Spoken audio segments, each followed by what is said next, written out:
With tired, achy feet, everybody can enjoy just how amazing they feel. Plus, many are machine washable, so even though you'll be wearing them all day, every day, you can easily keep them looking new.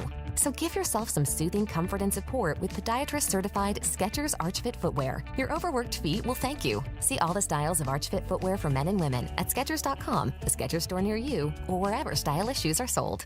What makes AutoZone America's #1 battery destination? Because they offer free battery testing and charging and reliable replacement batteries starting at just $79.99. And they've always got your battery solution. Get in the zone. AutoZone.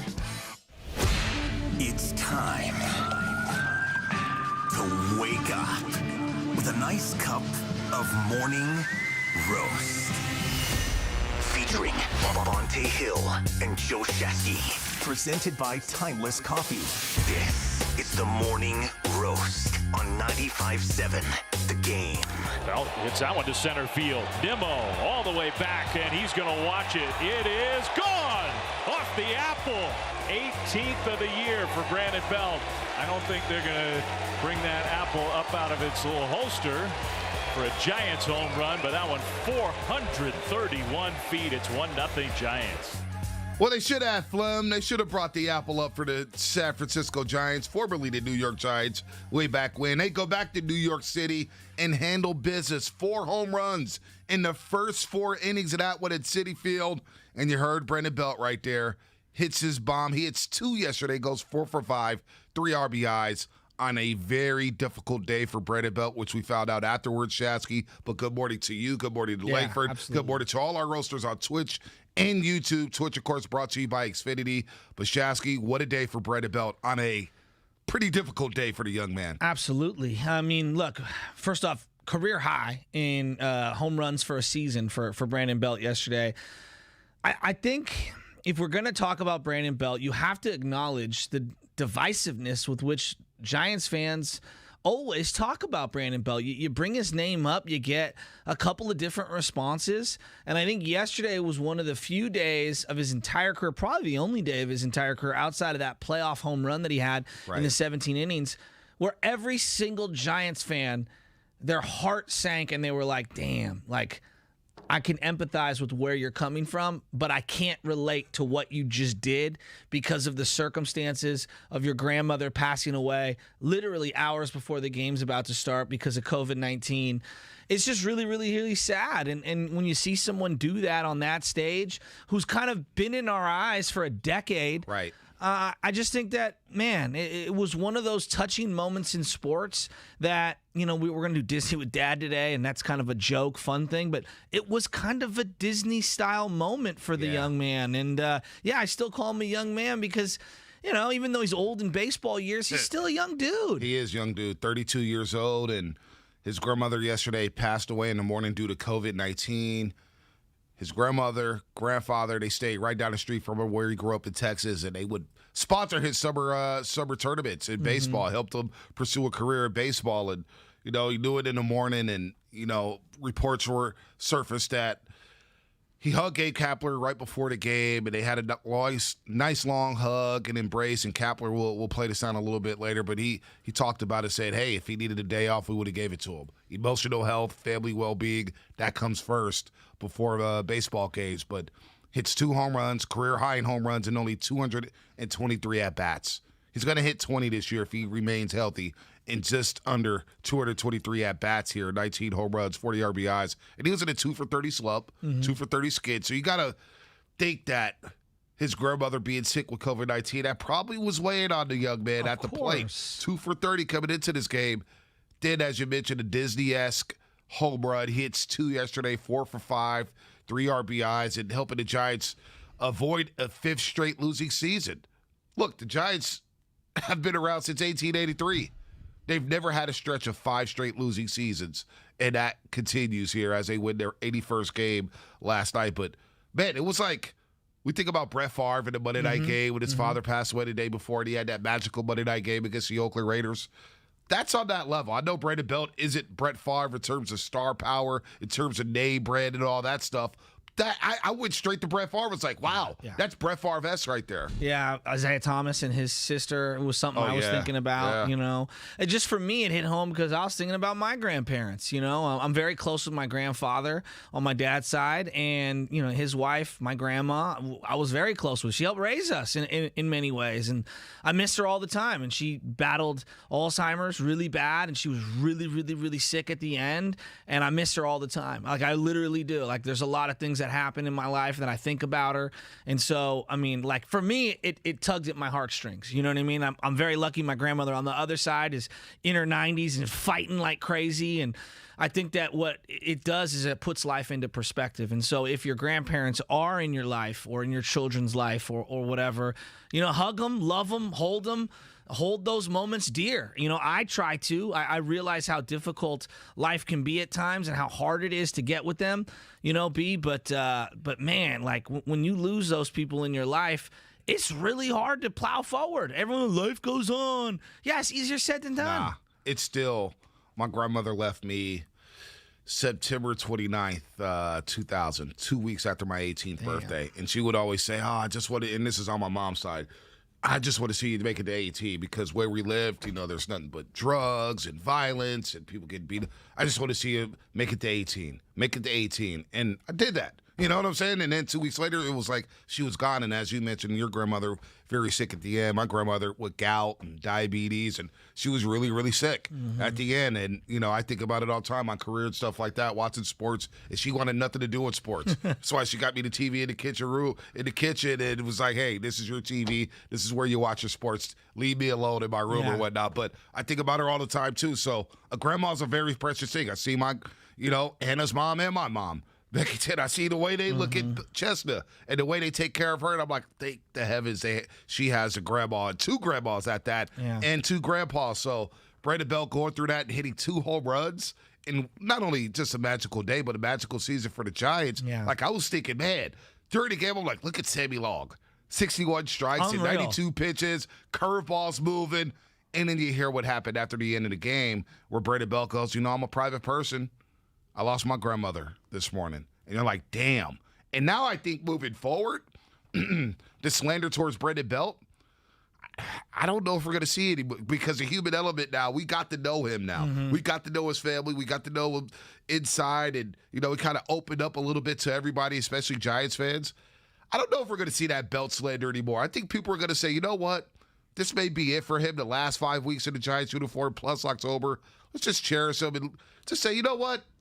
Yeah, we had a love-hate relationship, but the guy gave it his all in a Giants uniform, and he spent a decade here. A decade. Well, I think, you know, there's a time and a place for talking about will he come back and all that. Today's not that time. It's not that day, no. And we don't know when that will be, but just for one moment, I mean, if you think about his greatest moments in a Giants uniform, right? 17th inning home run against the Washington Nationals. Was it 18th inning? 18th inning, yeah. 18th inning. Yeah. That's probably number one, right? I mean, this got to be number 2, right? Like, I'm being real. Like, this, from on a personal level, forget, like, the winning and the team accolades. This has to be number 2. This is up there. Not that I'm trying to rate moments here. I'm just saying, I like, hear what you're saying. This is something that you remember these kind of moments. I know what you're saying. I think his first game, first full major league, was it his second or first? I was against at the Dodgers? Game. Against the Dodgers. When he hit the 3-run job, 3-run homer off of Kershaw.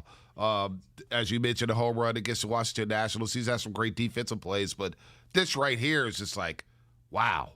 Wade with a heavy heart, knowing what's going on, and you hit 2 bombs, and right away in the first inning you go yard. And you hit not just he hit some bombs. Like, that was my Twitch right now. I had the volume up. I had the volume up here. I don't know what that was. The world has had a little commercial on our Twitch page. Anyway, no, that's up there. It's a top 3, top 4 moment for Brandon Belt. Yeah, and, you know, I think a lot of people, just baseball in general, right? Let's just take baseball.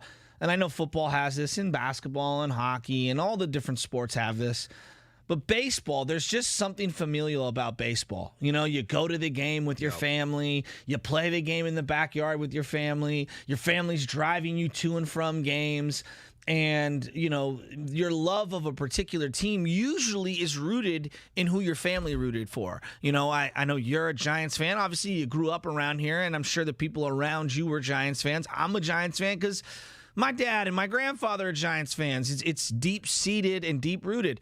Covey, for example, who's born and raised in the Bay Area, he's a Cubby fan because his dad's a diehard Cubby fan. And there's just something familial about baseball in particular. And when you lose somebody, you think about all those times that you had and where your love of the game or your love of sports comes from. And usually it's rooted back at that familial tie somewhere. And, man, it's just crazy. I've been very blessed because I live near my grandparents. They came to a lot of my games growing up. And so sports and my grandparents and my family, my uncles and my aunts and my cousins, it's all intertwined. You know what I'm saying? And the person who was the loudest at all of my games was my grandma. She used to get me my pair of shoes every year for basketball and would take me out to Stonestown and get me all sized up. And so, she might have been the sweetest and the nicest. She was also the most competitive and would cut your heart out on a court or on a field to get a victory. And it's just, man, my heart goes out to Brandon Belt. It legitimately does. Yeah, Gino TV on Twitch, brought to you by Xfinity. I love the Giants and Niners because my grandma luckily was a diehard, and I only grew up with my mom and grandma originally. Wow. Kind of like me. I grew up with my mom and my grandma. But they weren't. My mom was she was a casual sports fan. She'll watch, but my grandma wasn't a big sports fan. She enjoyed me watching it or whatnot. Just would talk mess about it. Thomas Liang on YouTube. Love the show, guys. Huge Giants fan from Scotland here. Oh, wow. So Giants fans out in Scotland, shout out to Scotland. Shout out to Thomas for listening to us on the Odyssey app. Download that Odyssey app. That's pretty cool. Giants overall, though, Brandon Belt leads a big-time win over the Mets. They get their third win against the Mets this season in 4 games. We'll see Cueto tonight. Sammy Long deals. Some injury news. Buster Posey day-to-day with left knee soreness. Brandon Crawford has lower back tightness. So the older guys are starting to get nicked up here in the dog days of August, but Brandon Belt leads the way. Lamont Wade Jr. hits another bomb, and Yaz hit the truck out there in the outfield, right center field. Hit it 454 feet. I mean, they were hitting home runs left and right, B. I mean, Wade, Yastrzemski, Belt. I mean, they were on fire, absolute fire. And I just sent you guys a video from the telecast last night. A couple of my homies were out there in right field, sitting in the middle of nowhere in right field. My buddy Eric Bellato, he's cousins with Anthony Garcia, who does the Sunday Fun Days on NBC Bay Area. Yeah, I know Anthony. My boy Kevin Murphy is one of my oldest friends going back to kindergarten. And my buddy Wink, and then my buddy John Hallisey were all out there. And these guys were hitting bombs. And they're way up in right field. And during the telecast, I sent you guys a video. One of these home runs goes flying up into their section, and there's nobody around them, and they're just hanging out, chilling, and here comes a ball flying up into that right field area. It looked incredible out there at Citi Field because Giants fans were traveling apparently. Well, they travel, and you got Flannery's. Flannery's, I think, closed down. It is Finnerty's. And it is closed down. Yeah. And there used to be a big bus that would take everybody from over there, but nobody's there now because I guess Finnerty's did close down. Oh man, have you stopped by there before? No, I'd never been there. It was a cool ass bar, man. It made you feel like you were at home there. I got to stop by there once. Damn, I can't believe, pandemic. But I'm looking at the video I know, here. The pandemic killed so many bars. It's sad. It makes me sad. This was a great bar town, San Francisco, and the pandemic just crushed that. Crushed it. I'm looking at your boys, though. They didn't make really... Oh, my boy Hallisey does not move an inch. They didn't make an effort. They had the ball right there. They didn't make an effort. It was like, hell to hell with this $5 baseball. You know what that is? Hammered. That's what that is. Giants roll over the New York Metropolitans. Anybody call them the Metropolitans? 8-0, another shutout. Hey. Kirk Casale replaces Buster Posey there. It looked like his stub at first. I thought it was something with his head or his stub there. And then, of course, they pulled him out. They were up 7-0 at that point. They said knee tendonitis. That's what I saw. Left knee soreness is what I saw. Left knee soreness. Obviously, everybody's worried. It's Buster Posey. This is a very important player for this year. They need him. There's no question about it. I thought it was thumb 2B. He stayed back in there and then came out. I just hope it's okay. Let's Yeah. just say it. Yeah. I just hope it's okay because that could be situation critical. Yes, I mean, that could be absolutely. situation critical if he's not available. And then the other guy, Chatsworth, what's his name? Oh, Chatwood? Chatwood. Is that what it is? Yeah. Tyler Chatwood from the Rockies. Not bad. Not bad. Not bad. I kind of like him. Yeah. No, you're not feeling him? I saw a lot of him in Colorado. I'll wait. I'll reserve judgment on him. I need to see more. Look, they needed another right-hander. I okay? need to see more from him. I'm not saying I'm throwing him in high-leverage situations. Yeah. I'm just saying I'm not mad at him. And Alvarez, I like Alvarez. Alvarez is good. I really like yesterday. him. Yeah, dude. Hey. He just deals. 10-pitch inning, and we'll get to this question from the 510. Very interesting question. 10-pitch inning for Alvarez, 9 strikes, 2.15 ERA. Good to see Jay Jackson back in there with a clean inning. He did give up a hit, but it's all good. Jay Jackson and the Sammy Long, of course, to start the show. Untitled Brandon Belt, career high, 92 pitches.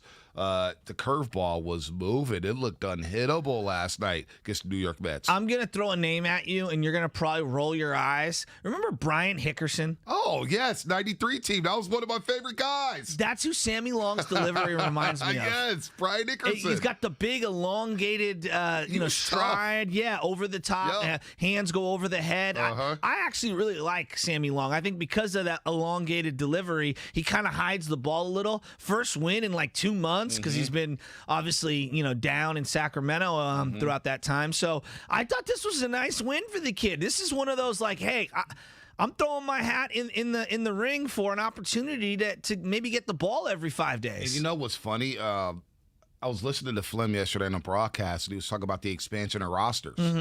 And this year in September, only 2 guys are going to get added to the roster. Like, you're not going to have this big Not overhaul. 40 man? Not 40 man. I did not know that. Yeah, I was listening yesterday. I could have been listening wrong, but I was listening while playing with Baby Chaz, and I was like, huh? What's going on here?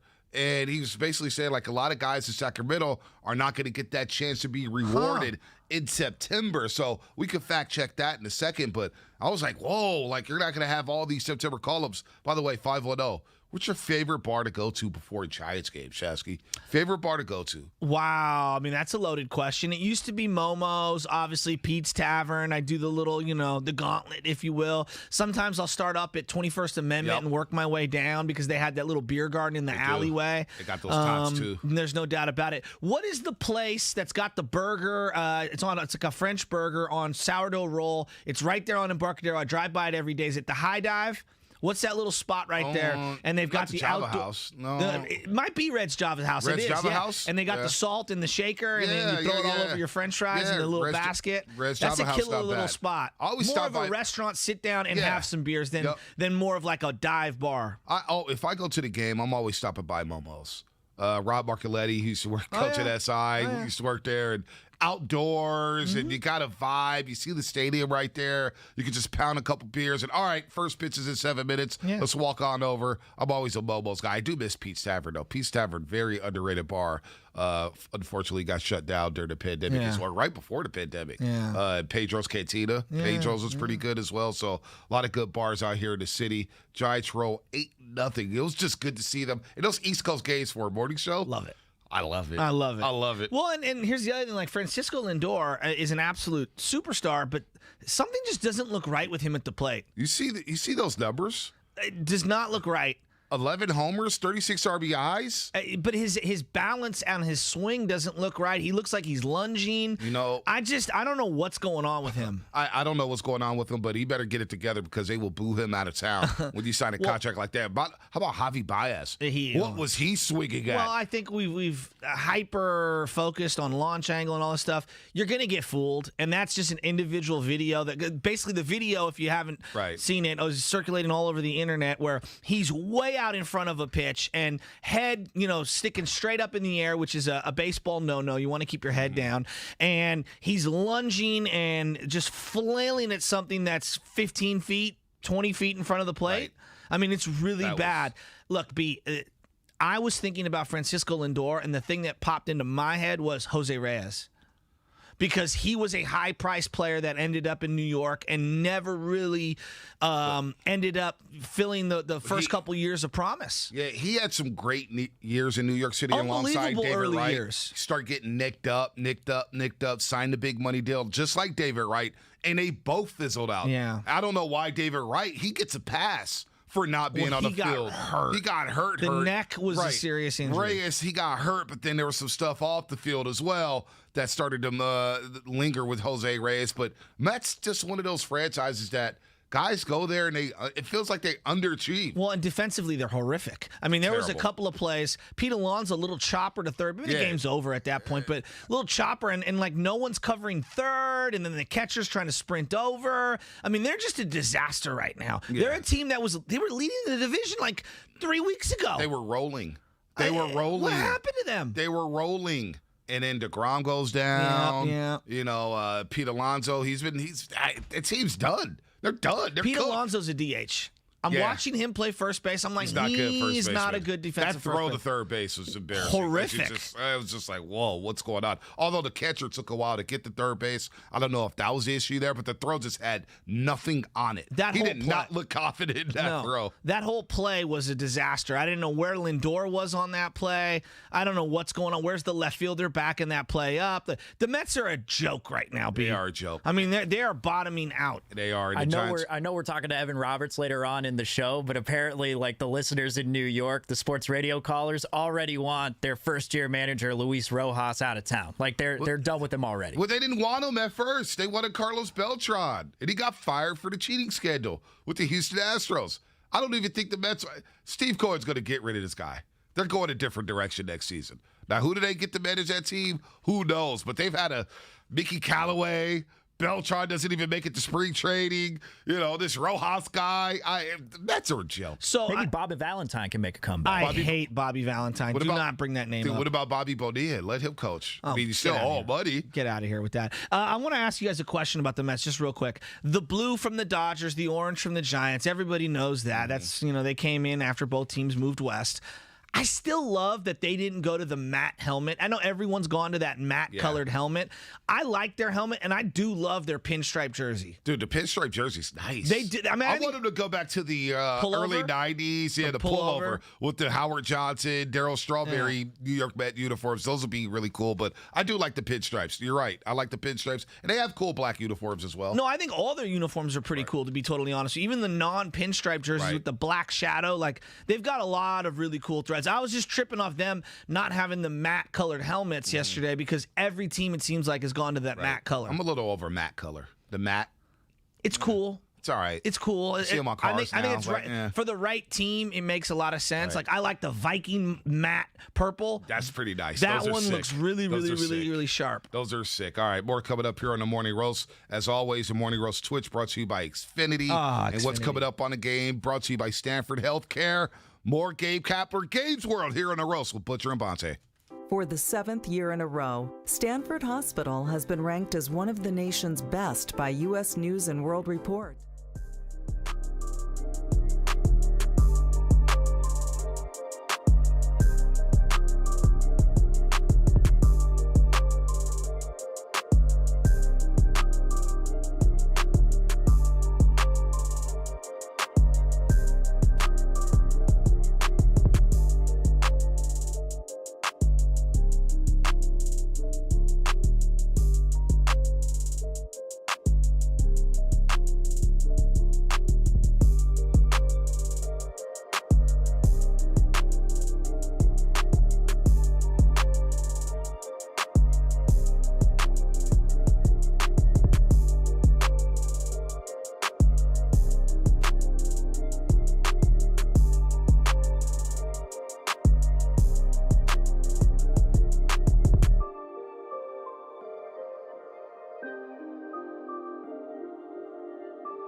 Dub of the night gets the Mets. Career-high home runs, 19 for Brandon Belt, and just 223 at-bats, official at-bats. Brandon Belt on a tough day for him and the Belt family. His grandmother passed away due to COVID-19. Our condolences go out to the Belt family. And he had a storybook ending to that game last night. He will leave the team at some point this road trip to go attend the funeral services for his grandmother. But what a night for Brandon Belt on a tough, tough day. Came in batting 2 for 30. And you got to imagine that COVID-19 that was in his grandmother's system was probably weighing on a young man. It's probably weighing on him. He busts out of his slump on a day that he will never, ever forget. No doubt, no doubt. And there's no easy way to transition this, but let's do Kapler's world because he had some things to say about Brandon Belt and what he was going through yesterday. I think we'll go with a little Bohemian Rhapsody, gentlemen. Good call. When it comes to Gabe Kapler, anything goes. First of all, I think pressure is always a good thing. The brightest lights can sometimes bring out the best performance. Now he's been ejected. Kapler's been ejected by Joe West. Panda costumes and baby giraffes and all of the fans of San Francisco. Gabe Kapler's 100% right. Kapler launches one. Fair foul. It's gone! Gabe Kapler has won it! It's time for Gabe's World. Gabe Kapler, the manager of your San Francisco Giants, leading all of baseball in wins. Just an incredible story. And on a really difficult day, here's what he had to say about Brandon Belt. He just looked locked in, and I think that's sort of amazing given what he's experienced today. Thought his swings looked great. Bat whistled through the zone in the first at bat, and it kept flying through the zone in each subsequent one. And played good defense for us like he always does, and was a great teammate after the game and celebrated with his teammates. And it shows, kind of how aware he is and how he's able to separate professionally. And he kind of did everything exactly like you'd hope he'd do it. But honestly, like there's no playbook when somebody dies.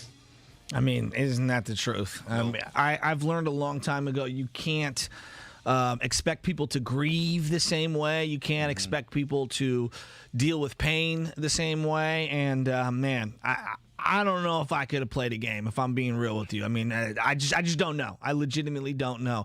I know that my wife and us, we've had lots of different things happen. She dives headfirst into work when things are going really, really rough. I, on the other hand, am a little more reflective and want to be alone and kind of be more of a recluse. Obviously, Brandon Belt went out there and played, and I mean, what an incredible way to honor your grandmother. Yeah, I think, man, if I put myself in that situation, I probably would have dove into work head first. Try to get my mind off of it and just have a distraction to cope with it, and then wait for a quiet moment by myself to maybe grieve and reflect over everything that happened. I was thinking back to when my grandmother passed away when I was 18 years old. Just, what did I do? I kind of sat there and was just like, damn, this is weird. Grandma's not around. It's just like, it's kind of weird. Go to the back room, she's not there, and you start having dreams that she's there, and you wake up, you're like, wait a minute, she was here. What's going on here? So I can't imagine what Brandon Belt going through. Like you said, Shasky, everybody deals with it differently. Nobody's wrong for it. He goes out there, hits 2 home runs on a day he didn't have to play. 2 home runs. And he probably won over a lot of Giants fans last night because it has been a love-hate relationship with Brandon Belt. He's come back. People are like, hey, man, give all the at-bats to Darren Ruff. Let Lamont Wade Jr. play more first base. We don't need Belt right now. But you know what? He's come back. He's hit for power. He's about to eclipse 20 home runs for the first time in his career. I mean, what a day for Brandon Belt. And you know what? He's come back after that 2 for 30 slump. Before that, he was starting to hit. They need Brandon Belt in his plate approach. They need him at the plate, no doubt about it. Lefty with power. He's playing for some money. He's playing for a contract. I'm not mad at what he did last night, man. I'm just thinking, like, looking at that press, because Brandon Belt never opens up. I think that's part of the problem, right? No, that's a great point. It's not just that. It's the lack of emotion when things aren't going well, or even when they are going well, has driven people crazy. Yep. I think his body language over the years, people lose their mind. No, it's the truth. It is the truth. And to see him show an ounce of emotion at, 11 years in, 10 years in, it was like, whoa. You know what I mean? I think it took people back. And then again, like when you lose someone in your family, I think everyone can relate to that. And you start to look at the human, not the baseball player, but the human Brandon Belt, and you just look at him in a different light. And look, I'm guilty of a lot of things negative toward Brandon Belt. How can anyone this morning or in the coming weeks say anything negative about the dude and what he's going through? It's really, really, really difficult. And I think as sports fans, a lot of times we refuse to acknowledge that these people are humans, and we remove that human element as we're rooting for them. But it's impossible for me to remove the human element when you see someone going through something like this. No doubt. And I love the way Gabe Kapler handled it. Gabe Kapler said, look, this guy had the option to play or not. He talked to him, he consoled him, and Gabe Kapler made sure to let these players know once again, look, your family, your health, your mental health, your well-being is more important than what's happening in the game. Put that before the game. And if you need to take time off, take some time off. And I think Gabe Kapler, in a weird way, is the right man for this job with this bunch.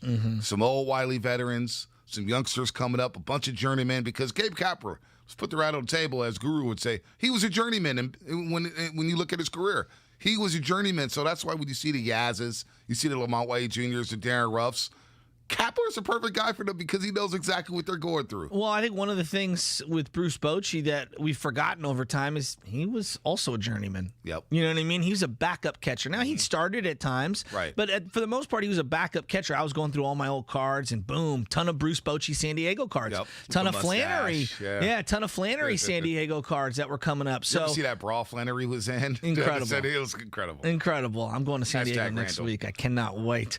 But, I think when you understand the plight of being someone that is platooned or coming off the bench, you're going to better be able to get inside the psyche of someone who is coming off the bench, and then you know how to tap into those emotions and get the best out of them.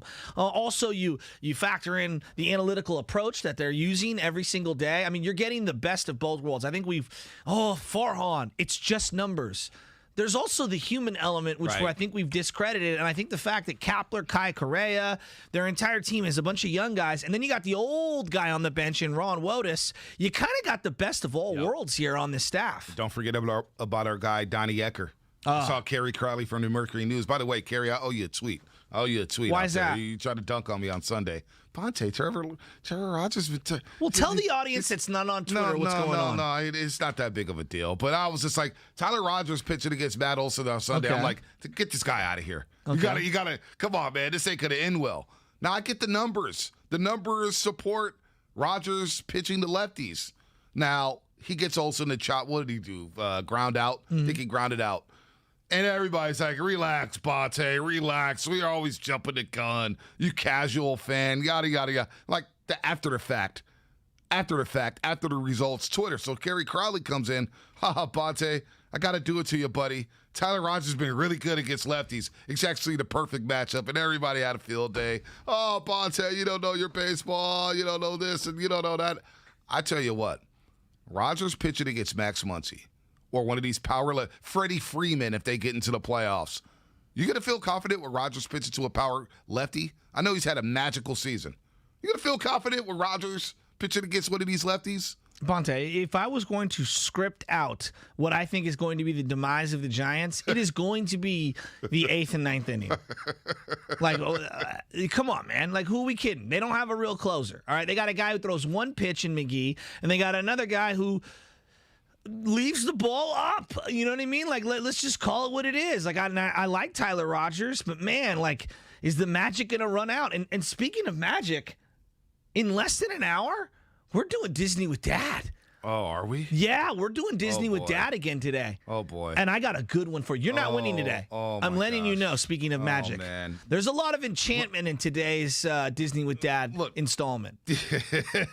Look, against lefties, Rogers, opponents are batting 141, lefties batting 141 against Rogers this year. Okay. That's incredible. Okay. OPS 381. Okay. Magical season. 99 at-bats. So it's not a small sample size. Against righties, righties are batting 312 against Rogers. That's crazy. Lefties batting 141 against Rogers. Righties batting 312 against Rogers. And I still didn't want to see him pitch against Olson. Especially with two runners on the pond. I didn't want to see it. Well, they want to see it. You know what's going to end up happening if Rodgers does blow something down the line? Bonte's going to come out of the woodwork saying, "I told you so." No, you know and what? you're going to tweet that out, and you're going to get all of the praise, and you're going to love it, even though the numbers have told us right there that he actually excels against lefties. I'm going to give Kerry Crowley the silent treatment. I sent them a text, said, "I owe you one."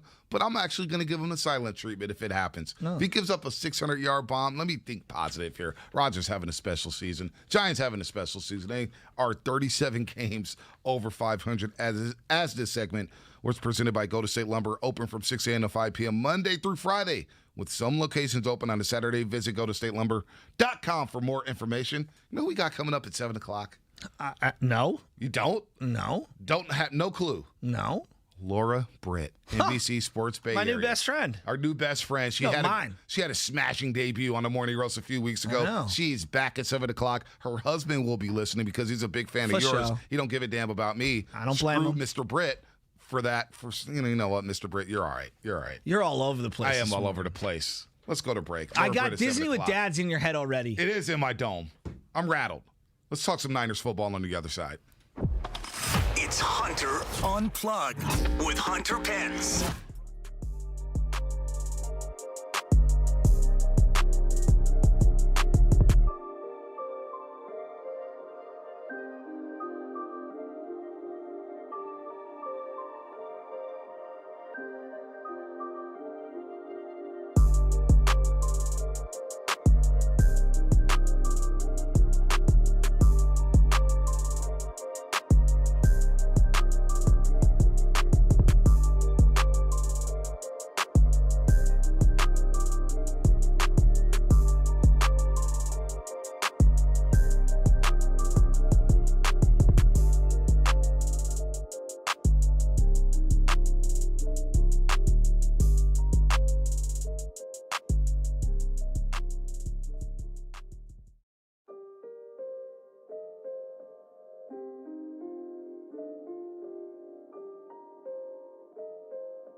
It's Pink Floyd. I had no idea. All right, wait, time out. But this beat is so good. Whenever I hear it, I'm like, oh my God, this is sweet. I'm not a Pink Floyd guy, but man, this beat, turn this up, Langford. And then you get Shanahan behind him. Do you know what the name of the song is? No. What's the name of it? Steven, I swear to God, how does this guy have this big of a hole in his music repertoire? No, I'm a hip hop guy. So what? Money in the Bank? Make It Rain? Just money. Money? This song is money. Dude, you don't know money. this? This is money. This is money. I love this. And then you get Shanahan talking about he doesn't know what he's going to do. Can you name one other Pink Floyd song? I cannot. I'm not even going to try to. How many albums they come out with? Were they like 80s, 70s? No, they're from the 70s. 70s. They've come out with quite a few albums. Yeah, and they're quite all a few. and they're all like not themed per se, but they've got like one-word names. Correct? I mean, most of them have one-word. Yeah, names. like I mean, a lot of them are concept albums. Yes, as that's the way to put the it. music people have it. The Got Wall being the primary concept one, the most famous one from Pink Floyd. I love that. I love that. Money? Oh, my gosh. Whenever I hear that, it gets me going. Puts me in a good mood. Makes me happy. Makes me smile. So my dad was born in the England in the early 1950s. In the England. Sorry, in England. Sorry, it's early in the morning. In England in the early 1950s. Sounds of the week. And Better jump. And he would go see Pink Floyd live like in the 70s, and I'm just thinking I can't imagine being in that era, being in England at that time. I know. Man, I like that song, Money. God, I'm Speaking of on England, Spotify right now. Speaking of England, I actually watched a movie last night, and I got halfway through it and turned it off because the minute the Giants game was over, I had it ready to go. I bought The Green Knight. You guys have no idea what I'm talking about. No. King Arthur, it's like an adaptation. Instead of telling the King Arthur story, Sword in the Stone, they decide to tell the story of his nephew, who was unaccomplished and basically wanted to create a name for himself.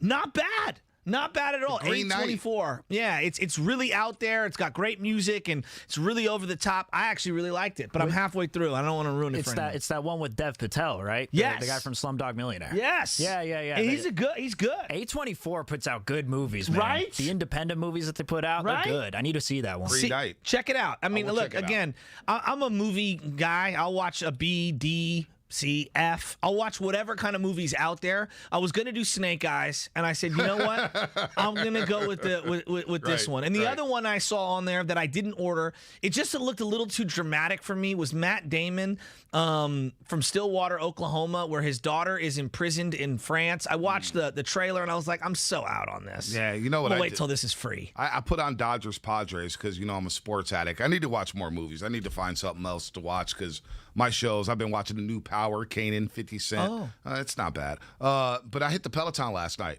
Oh. And, I'm embarrassed because I was looking at my workouts and said, when's the last time I worked out on this Peloton? And what did it say? March 9th. Of when? Of 2021. Was that the purchase date? March 9th.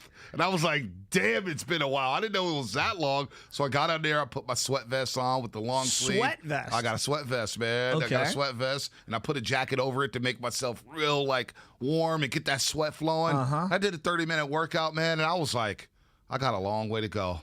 Well, I've got a long way to go. I have questions. So if you have a Peloton, there's many ways that you can configure the Peloton for your particular 30-minute ride. You can do a scenic route where you go at your own pace. You can go, just basically you just pedaling with music or whatever. You can also do one of the spin classes. Right.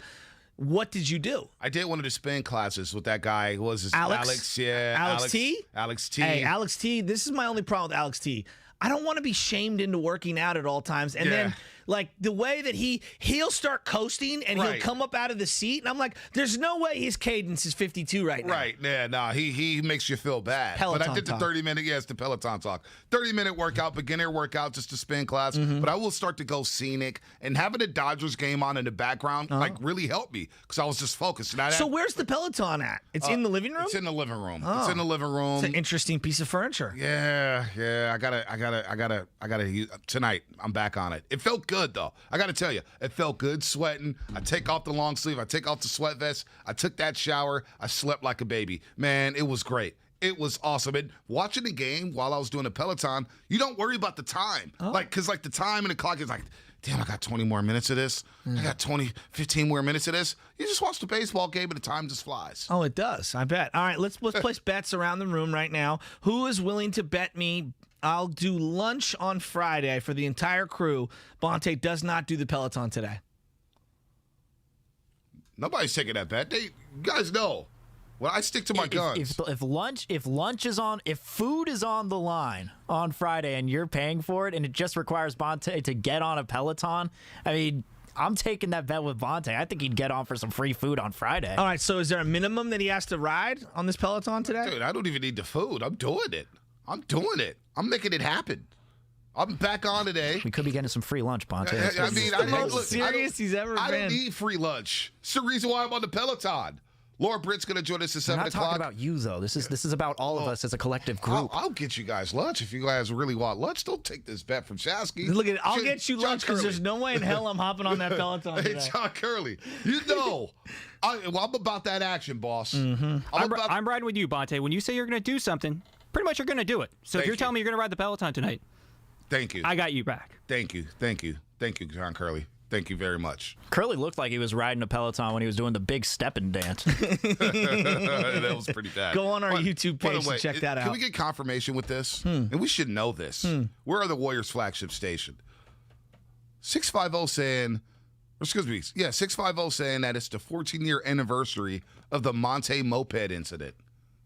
Oh. Is that true? Wow. It's been 14 years since the Monte Ellis moped incident. We strive for accuracy on this program, so Curly and I are going to get right on it, and we'll get back to maybe wait an hour. Now that we're here, I remember about 15 years ago in my neighborhood, in the Excelsior, you would just see giant human beings riding pocket rockets, if that's what they're called. I don't even know Big if that's... Samoans, Polynesians, and they'd be like 200 to 350-pound dudes on these tiny little motorcycle things, and the city banned them.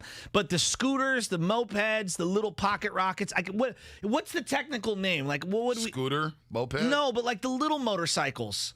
Oh, you know, the Zeppas? The little ones. Serpas? No, they were like little mini, sweet ninjas and stuff. I don't know. You don't remember those? I do remember them. I don't know the exact name. And everybody had one. Was that what he was on? I don't know what he was. I don't know what the moped was. We're looking for confirmation. If that's the case, man, that is crazy. Well, you know what's crazy is that he hurt himself. I don't know what the exact injury was. He tore ligaments in the ankle. He still could fly afterwards. He could. But derailed that season. 510 Peloton in the living room, a.k.a. Bonte's room in the doghouse. You're damn right. You're damn right. He's on the Peloton because he's sleeping right next to it. it's good knowledge. Zucci, man. Bonte, my guy, you got to plug up that Peloton more often, Mikey Dubs. It will be plugged back in tonight. I know my password because I tried to log in Saturday. I didn't know my password. That's how long it's been. I was like, damn, this is sad. But, I appreciate all the people like Mike Felder, who covers college football. Bonte, I go through the same thing, big dog.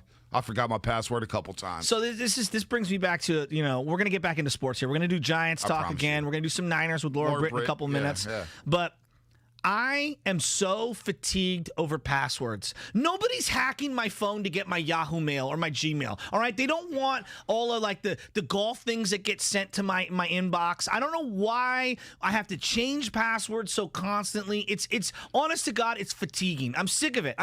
Look into my eyes, figure this thing out. I know they have the facial recognition. Face ID, yeah. Figure this thing out, Apple. I'm sick of creating new passwords. I'm over the passwords. I got this password. You got to have 8 characters, a couple of capitals. You got to have special characters. I am so over it. I have a folder just of passwords on my notes, on iPhone. I'm so sick of it, dude. And I always forget all my passwords. Then I switch to something else. Then, you've already used that password. You got to have a different password every 90 days. I'm password fatigued. Nobody's stealing your information, all right? Get over it. Can confirm that according to This Day in Suck, the popular Twitter account that goes through the Warriors moments for the Warriors anniversary, on August 25th in 2008, Monte Ellis tells the Warriors he suffered a severe high ankle sprain while working out in Jackson, Mississippi. Oh, that's awesome. It wasn't also for the Warriors. But the fact that it's the anniversary of Monte's moped. We're going to do something a little bit later to ask sports fans. What makes you happy? Monte used to make me happy. Monte used to make me happy. I loved Monte. Hey, we're Warriors. Warriors. What was the classic tweet? I'm always going to be a Warriors. I'm always going to be Warriors. Yeah. I'm always going to be Warriors. A lot of people are saying a YSR, the little bike there, pit bike or whatnot. What makes you happy in sports? Think about that, roasters. What makes you happy? Like Klay Thompson. And we haven't gotten into this, and we will later. Ramona Shelburne dropped some nugs on 95.7 The Game, basically saying that Klay Thompson is targeting Christmas Day. Klay Thompson and the Warriors are targeting Christmas Day to return. Christmas Day against the Phoenix Suns. And to see Klay Thompson working out, that makes me happy. Watching George Kittle catch touchdown passes, although it's only 14 in 4 years, makes me happy. You know what makes me happy? I'm being dead serious. Looking at Brian Baldinger's Twitter. When I see his videos and I hear him, I don't know about you guys, but I legitimately get happy. I get happy all the time. I showed it to my dad yesterday. I went by the house real quick and I said, hey, Dad, did you see the Brian Baldinger video with Trey Lance? And he's like, no, I didn't. And I showed it to him, and the hot Tabasco line had him dying. I mean, he's just like, this guy's great. I'm like, isn't he the best? He loves football. Dude, he loves football. He loves football, and he has answers on everything. You ask him about Alcatraz, he'll give you a 5-minute answer. You ask him about Fisherman's Wharf, he'll give you a 5-minute answer. You ask him about barbecue, he will give you answers. He talked about yesterday the tailgates, side dishes. He said you got to have ribs at a tailgate. Yeah. Always got to have ribs. Laura Britt knows all about ribs. She's a Southern belle. She's from the deep, deep South. She knows about her barbecue, and Laura Britt joins us here on the Morning Roast for the second time. How about that? She crushed her debut, and we had to have her back a few weeks later as we stir the pot with Trey Lance and Jimmy Garoppolo.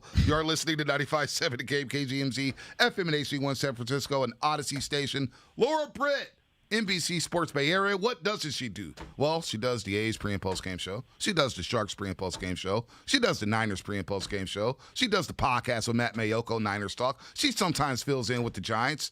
Hasn't quite cracked the Warriors lineup because I won't call in sick because I don't want Laura taking my job. Laura, welcome back to the show. How you doing this morning?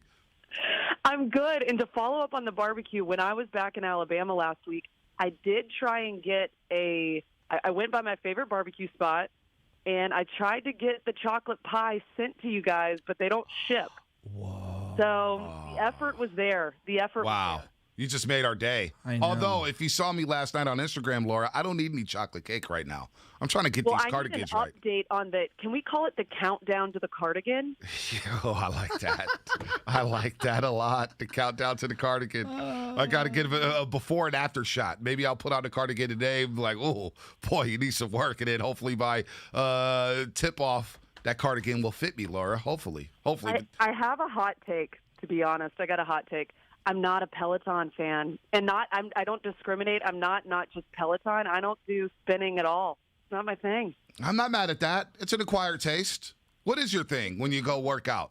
What is it? Give me an Is it open gym? road, and I'll just go run. My favorite thing, I don't know if we do. I'm not trying to plug anybody here, but I'm a big Barry's fan. Have you ever done Barry's Boot Camp? I've heard about Barry's Boot Camp. I've heard about it. I see a lot of people doing it. It looks intense. Okay, the three of us need to take a Barry's class together. Now, that would be entertainment. Well, I don't know if you've ever seen Eastbound and Down, but I'm not really into working out. I play real sports, and I'm not really trying to be the best at exercising. Well, then, you can come watch. I'm not going. Barry's Boot Camp, dude. You want to talk about being exhausted? Yeah. They have you sleeping 14 hours. Oh. I see. I don't know if I'm ready for that, Laura. I'm not ready for that.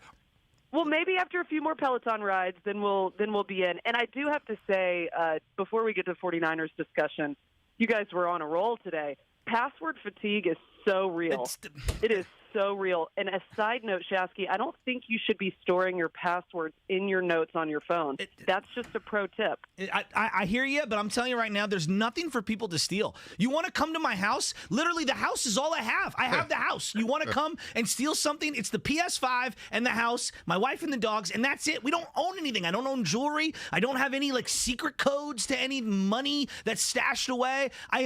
There's nothing for people to steal. I'm so fatigued on passwords. You know what else I'm fatigued on? Bonte Hill driving the Trey Lance narrative down my throat that he's going to start week 1. Who do you think is starting week 1? I have been very consistent on this, and I'm not changing today. I think it's Jimmy Garoppolo. I think that the pot that Bonte has been stirring has been upgraded from like an Italian spaghetti pot to a New Orleans jambalaya. This thing has grown. The Bonte Trey Lance. I mean, what is Fan Fest? Bro Fest. Call it Bro Fest. Yeah. Bro Fest. Okay, that's better. Yeah. It's real, but I'm not changing. I've been when they drafted Trey Lance, when Kyle Shanahan first spoke about him, I get that, Matt Miyoko, my colleague, asked Shanahan if he was ready to name a starter, and that was kind of the big soundbite. But if you really listen to it, before that, he was talking about the fact that his mind hasn't changed. And he did say earlier in the summer that, Jimmy Garoppolo is going to be the starter, and I just believe that. I get that there's a lot of excitement around Trey Lance, but there's just – listen, there are things that he's a rookie quarterback, and it did look like that in scenarios. There's the the running aspect of it. He's got legs. We all know that. But I think he does need the time, and I think it's smart to give him the time that he needs. Why throw him into the fire if you don't have to? Jimmy Garoppolo is not a bum. Yeah. I don't think things don't come easy for him, and it didn't look like that in the preseason game. Things still don't come easy for him. I was expecting a little bit more fluidity, and it doesn't look as fluid as I would like for the game to look for him. But I still think he's today a better quarterback as far as in the NFL right now. Just preparedness. Is that a word? Yeah. Preparedness? Yeah, we can make it a word. We do anything. Sure, whatever. I do that all the time. I make up words all the time. Exactly. But it's Trey Lance is going to have his time. We all know that. And I say, why rush it? And I think that's what Shanahan, Lynch, and Jed York. We had Jed York on 49ers Talk earlier this summer, and they're fine with the process of waiting for Trey Lance. This team is fine with the process of waiting for Trey Lance. I'll be down at practice today, and so, I'll get another, closer look at it. But nice. I don't think anything's going to change my mind on that, unless Kyle Shanahan obviously comes out and says that Trey Lance is going to be the starter. I still think it's going to be Jimmy. Laura Britt, the voice of reason here in the Bay Area, especially on the morning roast here on 95.7 The Game with Bonte and Butcher. And look, Laura, I do believe, if I had to make a bet, I would bet that Jimmy does start week number 1. I just think it should be Trey. Because of that, I can't get it out of my head, the explosiveness that is possibly there with the Trey Lance, especially in that 2-minute drill where he drives the team 75 yards in 45 seconds. But forget all that. I want to ask you about Shanahan. Shanahan at a podium. I can't get enough of him at a podium. And the way he laughs and the way he chuckles, I almost feel like he trolls us at times, and he takes great pleasure in trolling the media. I appreciate it. All I ever want is somebody that's real. He jokes around with the media. He's got relationships, like friendships. You can tell he'll poke at guys. Eric Branch, he pokes at a lot. I love that part of it, because the reality is he does this all the time, as do we, and they can get monotonous. And so the fact that he brings up funny little things and lightens up the mood, and I love that about Kyle Shanahan. I really do. I love it. So you're going down to practice today, and I know quarterback. Just shoving it down people's throats, but it's very important. I'm worried about guard. I'm worried about the safeties. I'm worried about the wide receivers dropping balls and who's going to play, behind Ayuk and Debo. I'm worried about Ayuk's hands. I don't know what the hell's going on there. Who's the player or position group that you're going to be focused on outside of quarterback when you go down there today? I think that's a great question. I'll probably be focused in on the wide receivers, like you said. That was a little concerning with all the drops. I think Sanu is, you might as well pencil him in behind Ayuk and Debo. But, the drops are concerning. I'm excited to see. I haven't been able to, I was out of town, and I didn't get the chance to go down there during big-time training camp when all of you were down there. I haven't seen Nick Bosa in person. I'm just excited to see him. Laura, Nick Bosa is really good. He's really ready to pop out this year. So I'm excited to see, Bosa, and I'm just excited about it all. But I do think the wide receivers are a group that I'm going to be focusing on a lot. Hey, Laura, I think our defense is going to be really good this year. Me and D Ford are really, really good. He is so brotastic. Dude, Me and Bonte walked right by him. He was all by himself. And like, Bonte's like, yo, what's up, big dog? What's up, What's Bosa? up, big bear? And the first thing he says, hey, what's up, guys? Like that. Like, just so emo. And Laura, and it's like this guy just works out by himself because nobody's like, you know what? That's just Nick Bosa. Just let him go do his own thing. He hits quarterbacks for a living. Just let him do what he got to do to get. And like his legs are like huge. He's got the he's way six bigger pack, than me. and he's just like so soft spoken. Insane. It's insane. Hey guys, I'm gonna be ready for week 1. No, we love some Nick Bosa here in D Ford and his defense. That front seven though, like we can't get enough of the front seven. It still looks like the strength of this football team. Well, the exciting thing for me is D Ford. To be honest, I had zero expectations that he would be able to play this season because of the nature of his injury, which we didn't really know a lot about because they weren't giving a ton of details. But with the spine, you never know, and I think that's a huge X factor this season. If D Ford is able to go out there, be full force D Ford, that's a game changer for the 49ers. No doubt, no doubt. We got the first mother of Bay Area sports with us right now, Laura Britt. And Laura, in about 20 minutes, I'm going to do Disney with Dad with Bonte Hill, where I test him. I give him 5 multiple choice questions, and he basically has to go back in time on all these movies he should be showing to his daughter that are Disney movies. So get the kids, gather around. We got a good one today. I'm About 7:45, right? About 7:45. We're going to do that. But we're also asking a question. I aced it last week, Laura. By the way, Lion King, 4 out of 5. Yeah, it was easy. But I would hope so on Lion King. Thank you. Today we got a good one. I don't want him to Google it, so I'm not going to unveil what it is. But we're talking about Klay Thompson. And, Klay Thompson just makes people happy. He makes me feel happy. And I'm just curious, as someone, you're obviously newer to the Bay Area, but you're now ingrained. What in Bay Area sports makes you happy? Is there a player or a thing that happens or something that just brings joy to you? Yeah, I like that. And this is going to sound so political, and I don't mean for it to. Because I get to cover so many different teams, I love the passion of Bay Area sports fans. I've lived in Chicago, and there's a lot of passion there. But we have so many teams here, and the passion doesn't drop off from team to team. Mm-hmm. Like, A's fans are all in, and I get this year's a little bit weird, but they're all in. Warriors fans, all in. Niners fans, all in. Giants fans, all in. Sharks fans, which was, a new experience for me getting to cover the Sharks this season. There's just nothing like it. And I get joy every day. I know you guys last week were talking about, not taking these jobs that we have for granted. For sure. Right. And I walk into work every day so happy that I get to do this for a living and so happy that I get to do it here because the Bay Area is this just crazy melting pot of all these different fan bases. They each have, it's almost like the different, different neighborhoods within the city of San Francisco. They all have their own culture and their own, thing that makes them tick. And that's kind of how each team is. And being able to really be fully immersed with each team on different days is really fun for me. Which one's the most delusional? Keep it real. Which fan base is the most unreasonable to Laura Britt? Depends on the season.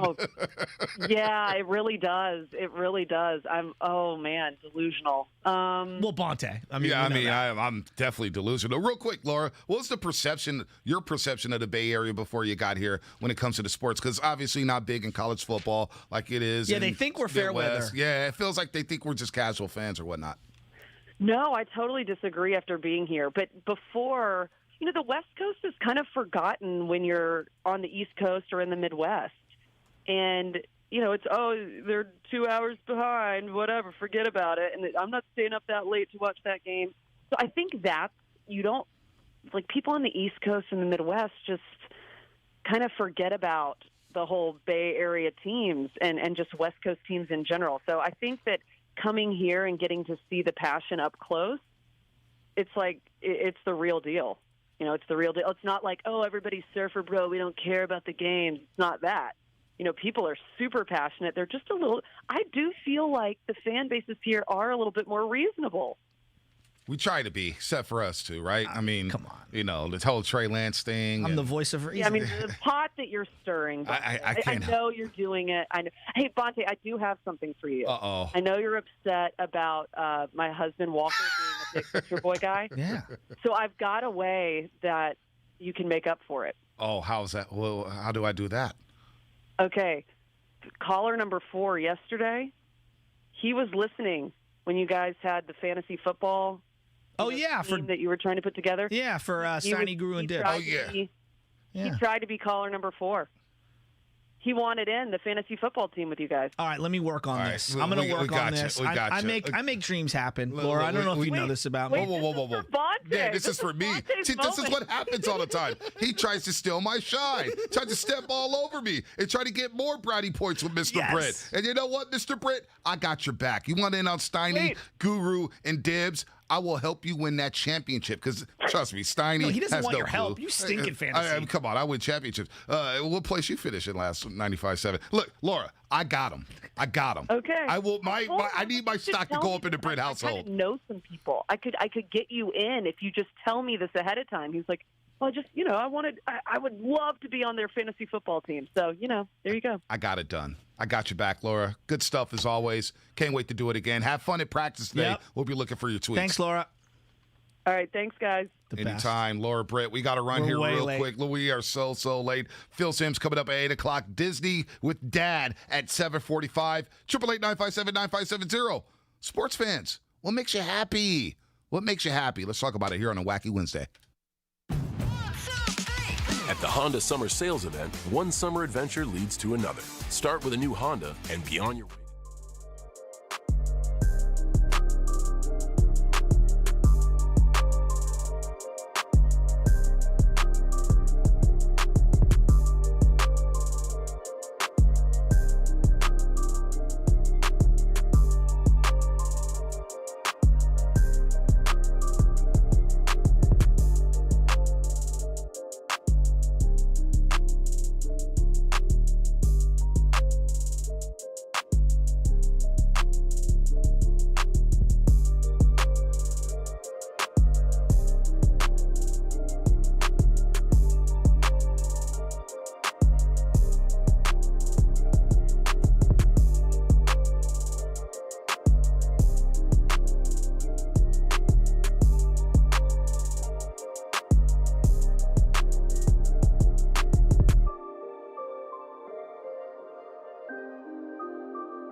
Saturday. Visit GoldenStateLumber.com for more information. And as always, the Morning Roast Twitch. What's up, Twitch? What's up with our roasters on Twitch? It's brought to you by Xfinity. Also, YouTube is rolling right now. Get to your calls in just a second here. Shasky, what makes you smile when it comes to sports? Like, I'm looking at the Giants, and I see Brandon Bell hit a home run on a day like that. I mean, come on. Or I see Yaz hit one 454 feet. What makes you happy? Like, we see Klay Thompson working out, shooting ball, and it's like, Klay's coming back. Klay's coming back. And all of a sudden, I'm thinking, Warriors are going to be top 4 in the West. Klay looks like Klay. They got a roster. But that made me happy, watching Klay doing what he does, doing what he loves, which is get buckets. Yeah. What makes you happy, man? So this is going to sound a little like, I love young phenoms like Lincecum, right, or seeing obviously Trey Lance up close and personal. There's nothing like that. Like That's awesome. Everybody loves that. The anticipation of the day of and going into a big game. Okay, now it's an exhibition game, so it doesn't apply, but I hadn't been to Levi's in what felt like forever, almost 2 years, right? And that whole build up to go to that game, just an exhibition game, a preseason game. I was giddy. I was legitimately giddy and excited. And then, like, you pull into the parking lot and you're literally ready to explode coming out of the car. And seeing everybody's excitement, you feed off that energy. And then going into the stadium, and after you got to scan your ticket now on your phone. You scan it, you come in, and I just turn around and I'm just like ear to ear smiling. I know that sounds super inside. No. I love going to games, big games. I love them. We haven't had a big game in the Bay Area in a minute that fans have been able to go to. Like, I'm so looking forward to Sunday night, week 3 against Green Bay. Oh my gosh! Right? I'm looking forward to a big time Giants September game to go to. Like, man, there's something about that. I've been blessed to cover a lot of big games in the Bay Area over the last 7 years, especially the Warriors. And I remember that drive over to Oracle Arena when they were taking on Oklahoma City in game number 7, Memorial Day. And I just remember hitting the bridge. And I remember driving on 880 and hitting all those potholes on the freeway. Yeah. And I'm just thinking, man, there's Oracle. There it is right there. KD's in there warming up. Steph Curry's warming up. It's winter go home. Somebody's going home. This is a birth to the NBA Finals on the line. You know what I'm saying? So your anticipation for big games reminded me of last year when the Warriors got blown out by the Lakers on that Sunday. But I felt like that was a big game. So driving on the freeway, driving into the city, there's a certain smell. Yeah. There's a certain vibe, and you can feel it. The anticipation of a big game makes me a little anxious. You know what I'm saying? But in a good way. But in a good way, in a great way, no doubt about it.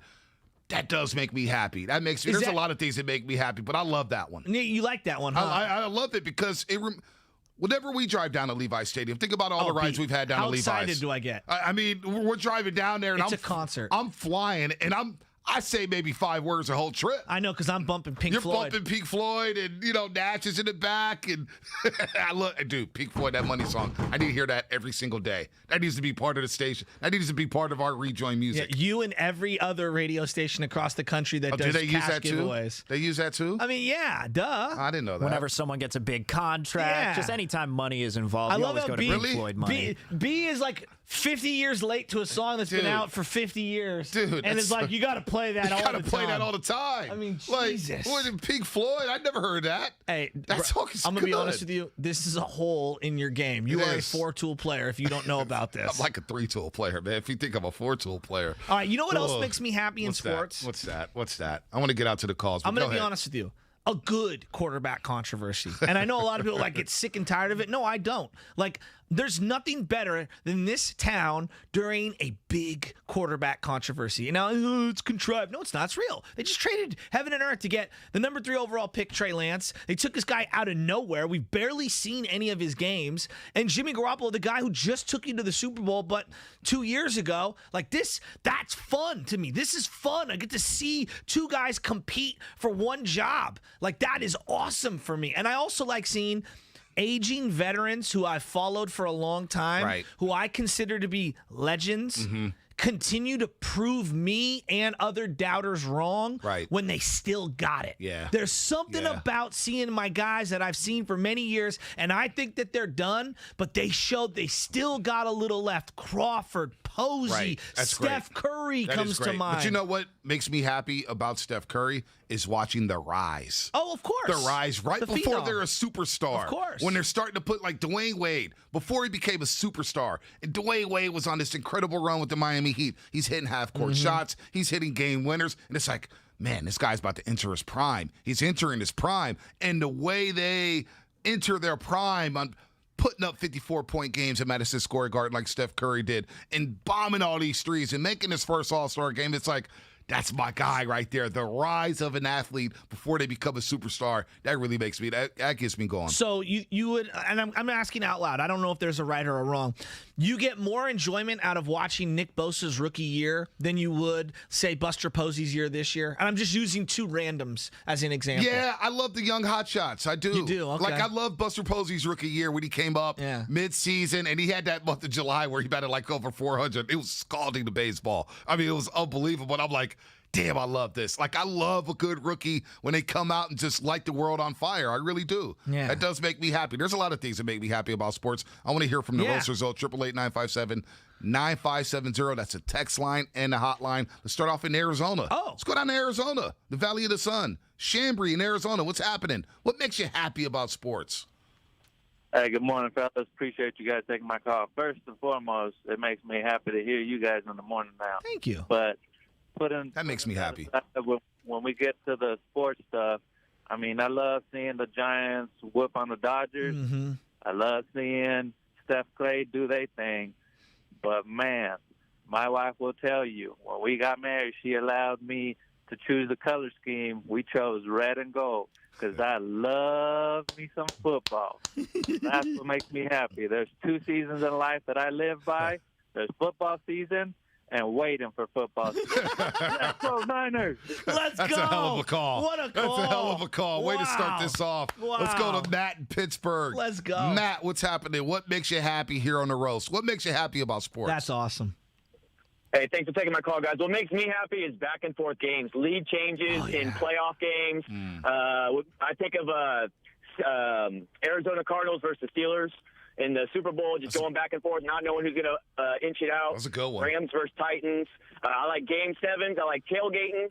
All that stuff, man. All that stuff makes me happy. You know, great call. You bring up something. I think one of the underrated things in sports is the uneasiness of your team is up against the wall and could get closed out. Think of the Giants down 2-0. Wow. Think of the Warriors Game 6 with Clay. There's something about edge of your seat. Your team is gonna get knocked out. Now it's an uneasy. It's an uneasy feeling, but I kind of live for those. Like, yes, losing is horrible, but in the moment, watching on the edge of your seat where everything is life and death and the season could end, there is something that gives you the endorphin high from that, B, that I live for. I know people don't want to hear this, but LeBron James at Boston Game 6. The Miami Heat. The blueprint game. The blueprint game. They were about to get broken apart. They were done. Everybody's talking about, oh, man, where's LeBron going to go? D. Wade? What's going to happen with Chris Bosh? And he goes out there in Game 6 in Boston, lights them up for 40-plus, and the Miami Heat go back home for Game 7 and win that series. Game 6, back against the wall. 3-1 against the Cardinals, and Barry Zito's on the mound. Think about that uneasiness. That was, you know what? That didn't make me happy. That made me quiver, man. Yeah, that made me. I was nauseated watching that. But it's a good feeling though. Like yes, I get it. It's uneasy, but it is good. It wasn't good because you know why? You know why the Barry Zito game? This is why it wasn't good. Because I remember doing a show at SF State. I did a show at SF State like, well, guys, this season has been a good run. It's been a good run. So you gave up? No, Barry Zito's on the mound. I have 95% of the Giants fans gave up. And you lied. You lied if you said you didn't give up on Barry Zito. And you're going into that. You turn on the TV. You're like hate watching, right? You're like, you already know what's going to happen. You don't have the same intensity. It's like, whatever. Just get it done. Hopefully, I hope we get blown out. I hope it's not painful. And then the Giants win that. You're like, all right, down 3-2, going back to Oracle. All right, you got a little hope. That game 5 was not fun. That didn't make me happy. So, okay, let's talk about the Warriors this year. the last two games, I think, were the two best games of the season. And as bad as it was that they lost both of them, how great was the closeout game against Memphis and then that Laker game before it? That Laker game, had that been round one, we would be still talking about that Laker game. That game was great. The game was great. I also thought the back-to-back, though, with Utah and Phoenix. Oh, those were awesome, too. Those are awesome. Yeah, but coming back against Phoenix. But there's something about do or die. There's just something about it. Do or die is, win or go home, right? Super Bowls. The caller made up that Pittsburgh-Arizona Super Bowl gets lost in the shuffle. That was an awesome game. Absolutely. Awesome game. Absolutely. James Harrison, 95-yard return. Oh, but 100 yards. Oh, was it 100 yards? Santonio Holmes in the back of the end zone. Larry Fitzgerald with the quick slant going to the house and looking at himself run on the scoreboard. It was unbelievable. Let's go to Antonio in Oakland. Antonio in Oakland, I know he gets happy about sports, but what makes him happy? What specific thing about sports makes him happy? When my teams draft a guy I want them to, like Niners Vernon Davis, Patrick Willis. I was happy we got Crabtree, even though he didn't turn out to be great, but still. And I get happy when my favorite players are coming back from injury, whether it's Clay, whether it's Jerry Rice in 1997, whether it's Kevin Durant in 2019, to help us win, man, because hey, if Jerry Rice didn't get injured, we probably would have won that Super Bowl in 1997. I'm just saying, because we lost to the Broncos. Oh, no, we would have beat the Broncos. We beat them on Monday night when Jerry Rice came back. But, hey, man, and tailgating, I love tailgating. I can't wait to be out there on Sunday. And I'm going to see you guys out there, hopefully. On Absolutely, Antonio. Can't wait to meet you Sunday at Levi Stadium. Can't wait. Actually, you're going to be gone. We'll talk about that a little bit later. Yeah. You won't be around this week or next week. I'm not going to be there. It's the one game I can't make this year. But you know what else makes me happy in sports? This is kind of like a look back.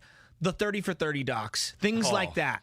The Malice at the Palace that was on Netflix, all those things make me happy. As sad as they are at times and can be very introspective, they do make me happy. Going back into the yesteryear file. The Doc Gooden and Darryl Strawberry one made me cry. It made me cry. Yeah, but it was awesome. It was awesome, but it made me cry. Of course. It made me sad. The Miami Hurricane 30 for 30s. What about the best it never was, Marcus Dupree? Oh, that was that running back. Crazy. It was just insane. Concussed and he goes into the wrong huddle. Dude, it was unbelievable, man. So no, those stories, and also just seeing the behind the scenes stories, like the sounds of the game, is what makes me happy. What are the players saying on the field? Like I just finally caught up with Shanahan being mic'd up at that open practice at Levi Stadium, and Shanahan is talking to Brandon Ayuk. Man, what's up with those pants, man? You hem those pants up? Oh, I used to do that in Texas, but the coaches made us wear it past our knees. And I'm like, I run a 4.5, 4.6 on a great day. I need every advantage I could get. Like, it was cool. Like, those moments in sports, seeing the personalities of the coaches and the players behind the scenes, that also makes me happy. The reason why we're talking about this is because Klay Thompson yesterday, more videos are circulating with him running around the three-point line, draining threes. The return is near. They're targeting Christmas Day.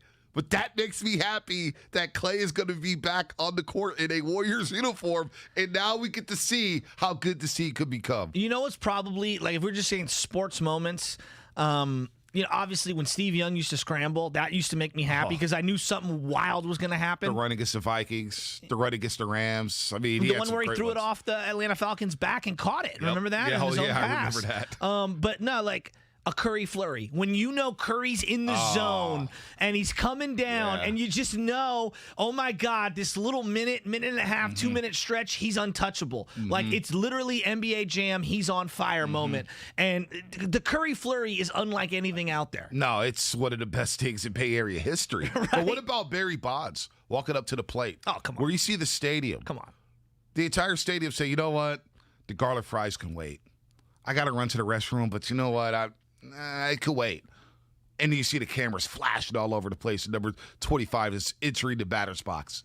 And then he hits a home run, and the crowd just goes nuts. Like, Barry Bonds at bats. Oh, come on. Those made everybody happy. No matter what you thought he was doing, no matter what type of guy he was to the media, no matter who he was as a person, Barry Bonds at bats made everybody smile. Let's go to James and Palo Alto. James and Palo Alto, you're on the roast here on 95.7 The Game. What's happening? Good morning, Roasters. Hey, when I think back of what really has made me happy with sports, it's the shared moments with my family that have made the difference. And I can remember going to the Warriors Game 3 that Rick Barry scored 38 points at, and just watching the game with my dad in the stands. we were under a basket, and although the Warriors won, they were my team, we're Bay Area fans. The fact that I was able to do it with my dad, that's what made it memorable. Not that even that the Warriors won.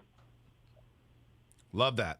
Love that. Great story, James. Great story here as I look at the text line. And Twitch brought to you by Xfinity, as well as YouTube. A lot of roasters chiming in here. Man, those last 2 playoff games at Candlestick. That's from Bubba Capone. Bubba Capone. Those last 2 playoff games at Candlestick. Goosebumps, man. Goosebumps. The last one was the Packers-Niners game with Kaepernick went crazy. I think maybe he was thinking Levi's then. The Vikings and was he thinking because the last 2 at Candlestick? I mean, what was the Packers? And then the New York Giants. The New York Giants one. I mean, that was tough. I mean, maybe he means 2 out of 3 with the Saints. Yeah, maybe. I mean, those types of moments.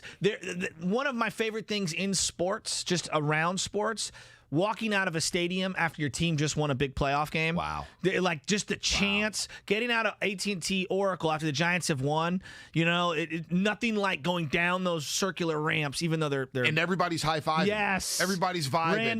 Random people just like, let's go, baby. You're going to the bar. Yeah, going down those horrible elevators at Candlestick where everyone had to wait and you felt like the elevator was going to fall down. And then you're just out in the parking lot just high-fiving, hugging random people.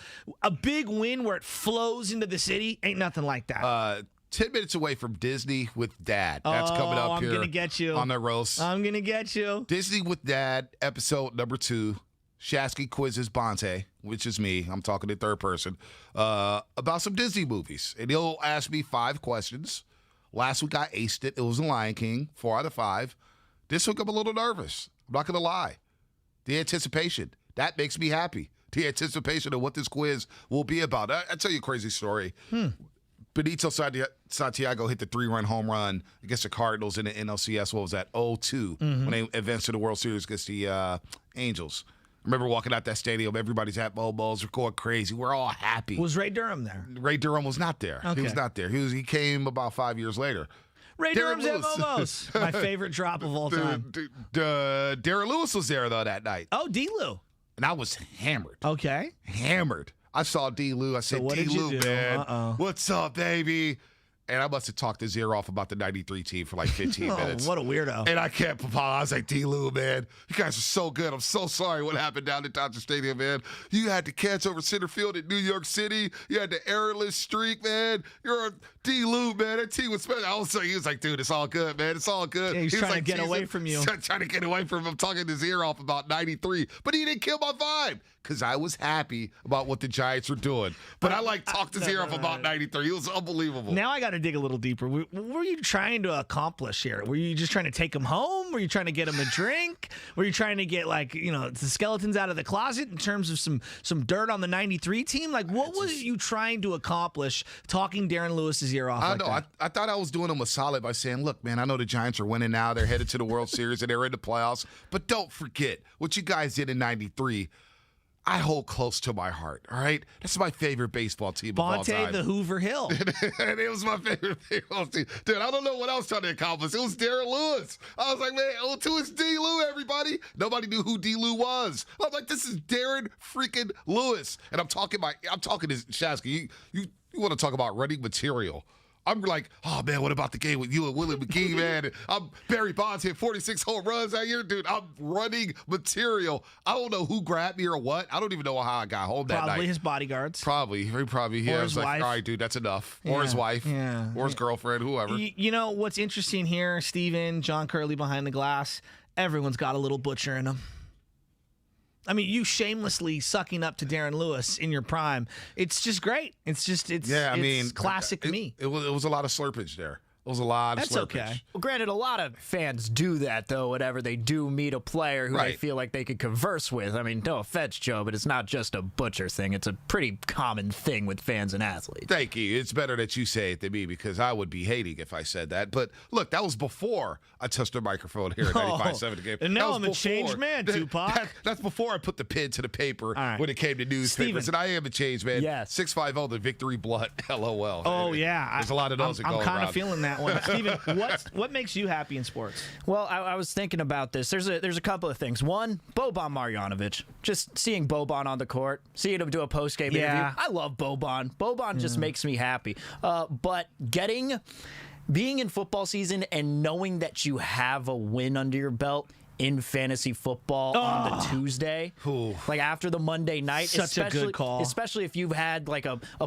fringe player who, maybe shouldn't get you that many points, and then you start scoring touchdowns and you're getting close, and then all of a sudden you take the lead, and then you go into Tuesday knowing that you won that game on Monday night in fantasy football, when really it doesn't matter at all. Love that feeling. It is a great feeling, and I'm going to one-up you on the Boban.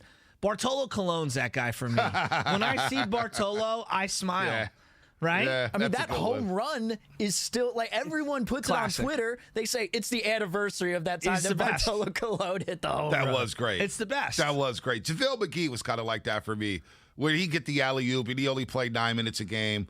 But he had a certain effect on the Oracle crowd. I mean, the JaVale best McGee. America can offer, putting him on the USA team. I know, right? By the way, you talk about fantasy football and making you happy. Yeah. You're a different cat, Stephen Langford, because fantasy football is stressful. It is stressful because when I get that win, automatically, all right, that win's in the bag. Let me look the next week. And then I get the matchups, and I'm like, oh, boy, I'm screwed next week. What am I going to do next week? Can I make a trade? Like right now, I'm in a battle with my best friend, Big Dog City, in our fantasy baseball league, Frisco Ballers. Listen, though. Frisco Ballers. League's been going on for 15 years. Keeper league. Somehow, some way, I woke up in the morning and I'm in first place by a point.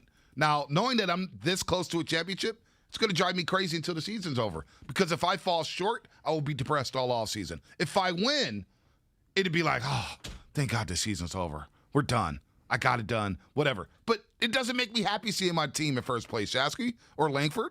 I'm stressed out because I'm like, how do I not choke this lead away, even though it's a 1-point lead? So maybe I'm in the minority here. I've tapered down. I have actually said no to a couple fantasy leagues this year. Wow. Yeah, I'm down to the big money league that I'm in, and I'm down to the family league, and that's the way I want it this year. No 95-7 a game league? Nope, I'm out. I don't have the bandwidth anymore to control 6-5 different teams simultaneously. I'm overstretching myself into too many fantasy leagues. I've tapered down. I've got 2 leagues. Family, friends. That's it. I'm done pretending that I care about this 7th league that I'm in or this 5th league that I'm in. Like, no. I don't have the bandwidth You know what? to stretch myself that thin. Am I wrong? No, you're not wrong, because I've been thinking about how to say no to some of these leagues. And they're like yesterday, one league. I know one dude in the league. I've been in this league for 6 years. I won 2 championships. And sometimes I'm like, well, if I stay in this league, I feel like it's a money grab because these guys don't know anything.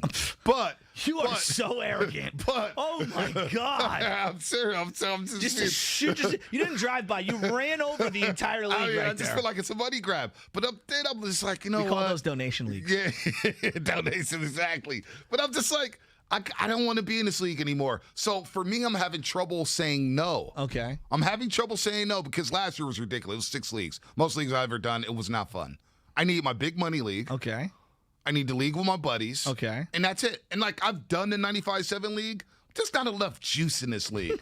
I mean, David Bruce is out here drafting kickers in the 2nd round. Like, come on, man. Wait, Shasky, you are in the group chat. You do know, like, they've added you to the league, right? No, I told. Did you reject it? I told Lucas I'm out. Okay, I'm out. Look, I'm man, out. I'm so jealous because I'm getting these group chats, and we're in that group chat where somebody I said has, unsubscribe. where somebody has the doesn't have the iMessage, so now everyone is reacting, but you're just seeing the messages multiple times. I have no problem if you don't have an iPhone, but the iPhone users need to realize the reactions don't work and the messages are going to repeat. I'm talking directly to you, John Curley, because you do that all the time whenever we have those group chats when someone doesn't have an iMessage. Sorry for my rant. No, you're good. Hey, by the way, we're talking about what makes you happy in sports because Klay Thompson is getting buckets and everybody's like, man, that makes me happy. I can't wait to see Klay either. By the way, the randomness article on The Athletic, talking about the random Klayisms, pretty cool. We'll discuss that a little bit later. But he's kind of the Yogi Berra of the Golden State Warriors. Yes, no doubt. Right? No doubt. Like the goofy, weird things that he says, he's not as poetic as Yogi, but the actions are as poetic as the words were for Yogi. That's a good call. 650, the immediate aftermath of a mega trade. That makes him happy. The day you and I walked off the air and I went to go golf, and all of a sudden we found out that the Niners traded heaven and earth to move up to go get Trey Lance. Happened at 9:57 a.m. You're a weirdo. It happened at 9:57 a.m. I'll never forget. I'm sitting there on Anna's little work desk, and I'm like... staring at the Peloton that's not being used. Yeah, I was staring at it right there. Should I get out of it or should I not? Or should I walk down to Big Mouth Burgers at 10 a.m.? Probably walked down to Big Mouth Burgers at 10 a.m. But no, look, I even took a shot at Steiny. I said, Steiny and Guru and Dibs don't deserve this news dump on their show. They don't deserve to talk about the number 3 overall pick. That's us. And we got so jealous that we did the IG Live that night because we had to get our takes off.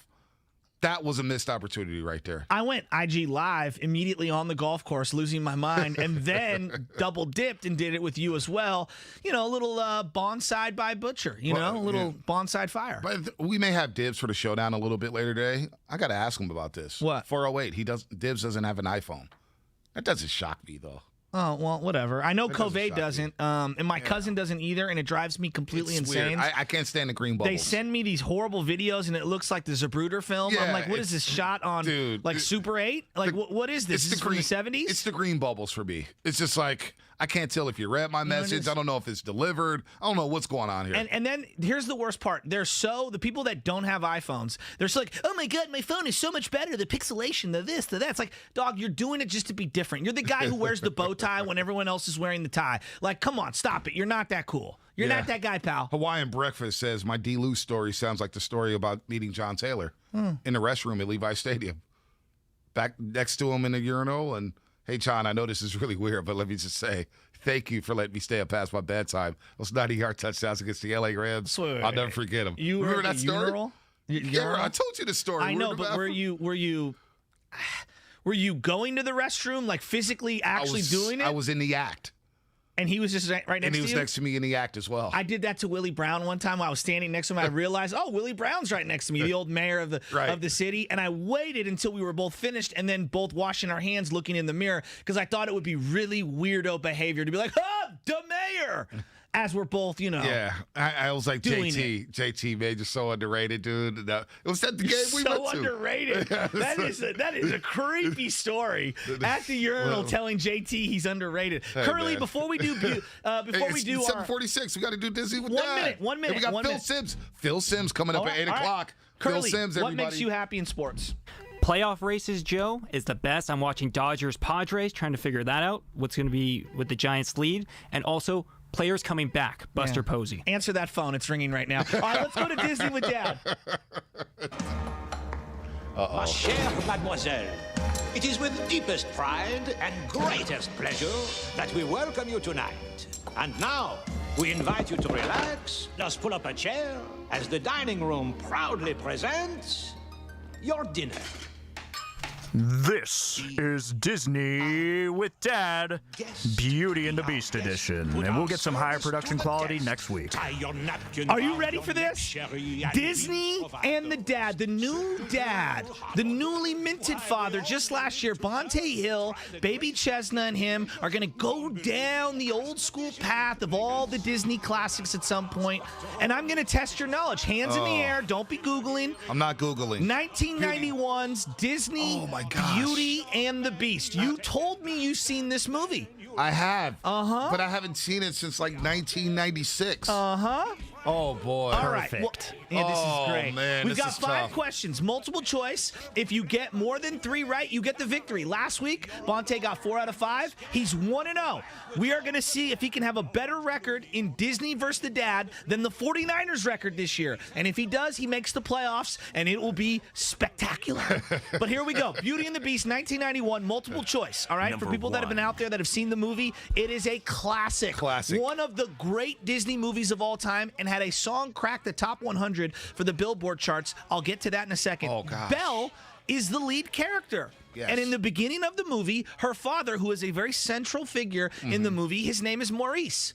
Was he an eccentric inventor, or was he an eccentric farmer? He was an eccentric inventor. You are correct. Yeah, there was no farming going on in Beauty and the Beast. It was all snow. was a bunch of snow then. It was like cold in the wintertime. Incredible Wikipedia knowledge right there. Nothing. I got to look. Right. It's okay. It's okay. Let's go to number 2. I love he's got the computer up in the air. Number 2, at the castle. Belle, the main character, befriends 3 enchanted household objects. They talk and they sing and they dance. One of them is a candelabra. Yes, I remember that one. One of them is a teapot. And the third one, is it a house mop or a pendulum clock? Oh, it's a house clock. Look at you. It's the house clock. Let's go. Cogsworth is his name. Let's go. Look at you. Let's go, baby. I am blown away. I did not think he was going to. Two for two. Your boy got a little I'm a little coy when it comes to my Disney knowledge. I'm a Disney guy. Now, I'm giving you a little bit of a hint on the front end because I know that you don't know who either of these old white ladies are. All right? I'm just going to say that on the front end. Oh my Most gosh. famously known for her role in Murder, She Wrote, the castle cook, Mrs. Potts, was voiced by which famous actress? Was it Angela Lansbury or was it Meryl Streep? Meryl Streep was Murder, She Wrote, right? It's Meryl. Boom, boom, boom. Give me that. Nope. It's Angela? Angela Lansbury. That's the girl in Murder, She Wrote? Yes, the woman. The woman, yes. I mean, excuse me, Yes. the woman. Damn, I know what she looks like. The King and I, very famous actress. Oh, man. Angela Lansbury. So you're 2-1 right That now. was a slam You dunk. need one of the next 2 to be able to move on to the next of round. pressure. All right, we're Lot doing of pressure. Beauty and the Beast, Disney, and the Dad right now. Do I get a lifeline? Can I You call ain't somebody? getting no lifelines, dude. You're over there chopping. I've seen Beauty and the Beast. Clearly you haven't. I mean, I talk a lot, man. My mouth can't cash these checks, man. All right, so this was an interesting one to me. Beauty and the Beast, the theme song. I don't know if we have the theme song. The theme song was great. The theme I don't song remember was what great. it was, but it was great. And I don't even remember. It was great, though. It was awesome. Is this the theme song? We'll play it after he Okay, answers. okay. We don't want to give him any hints. Good. The theme song cracked the top 9 on the Billboard charts top 100. It was only at the time the second top 100 hit for this particular artist. Was it Barbra Streisand or Celine Dion? Oh, Celine Dion. No doubt about it. Celine Dion. Play the hit. It was a classic. Yes, Celine Dion, baby. I remember this. Is this when Belle and the Beast started dancing? Yes. Yes, they started dancing and stuff, and she was teaching them how to dance, and she was getting into them, making them soft or whatnot.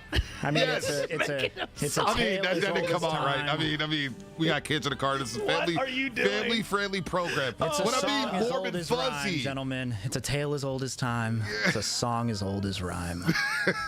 Beauty and the Beast. It's such I mean, a great song. she was making them all warm and fuzzy, like, because he was angry. He was this beast, and she was starting to get to him, and he was starting to see the finer things in life. That's all. That's all I was saying. Sorry, kids. Can you name one Barbra Streisand song? I cannot. Would you even be able to point her out in a lineup? Probably not.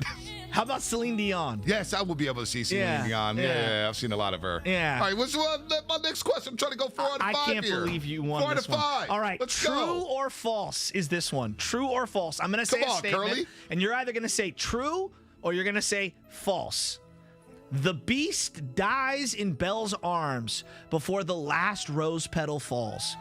Belle then tearfully professes her love to the Beast, and the spell is undone, reviving the Beast, restoring him to his human form. True. Give me my point. True. He died. The rose petal fell, and he was no longer a beast, baby. Beauty and the Beast, a classic. Haven't watched it since 1996, but your boy has a memory like no other when it comes to Disney movies, baby. Let's go.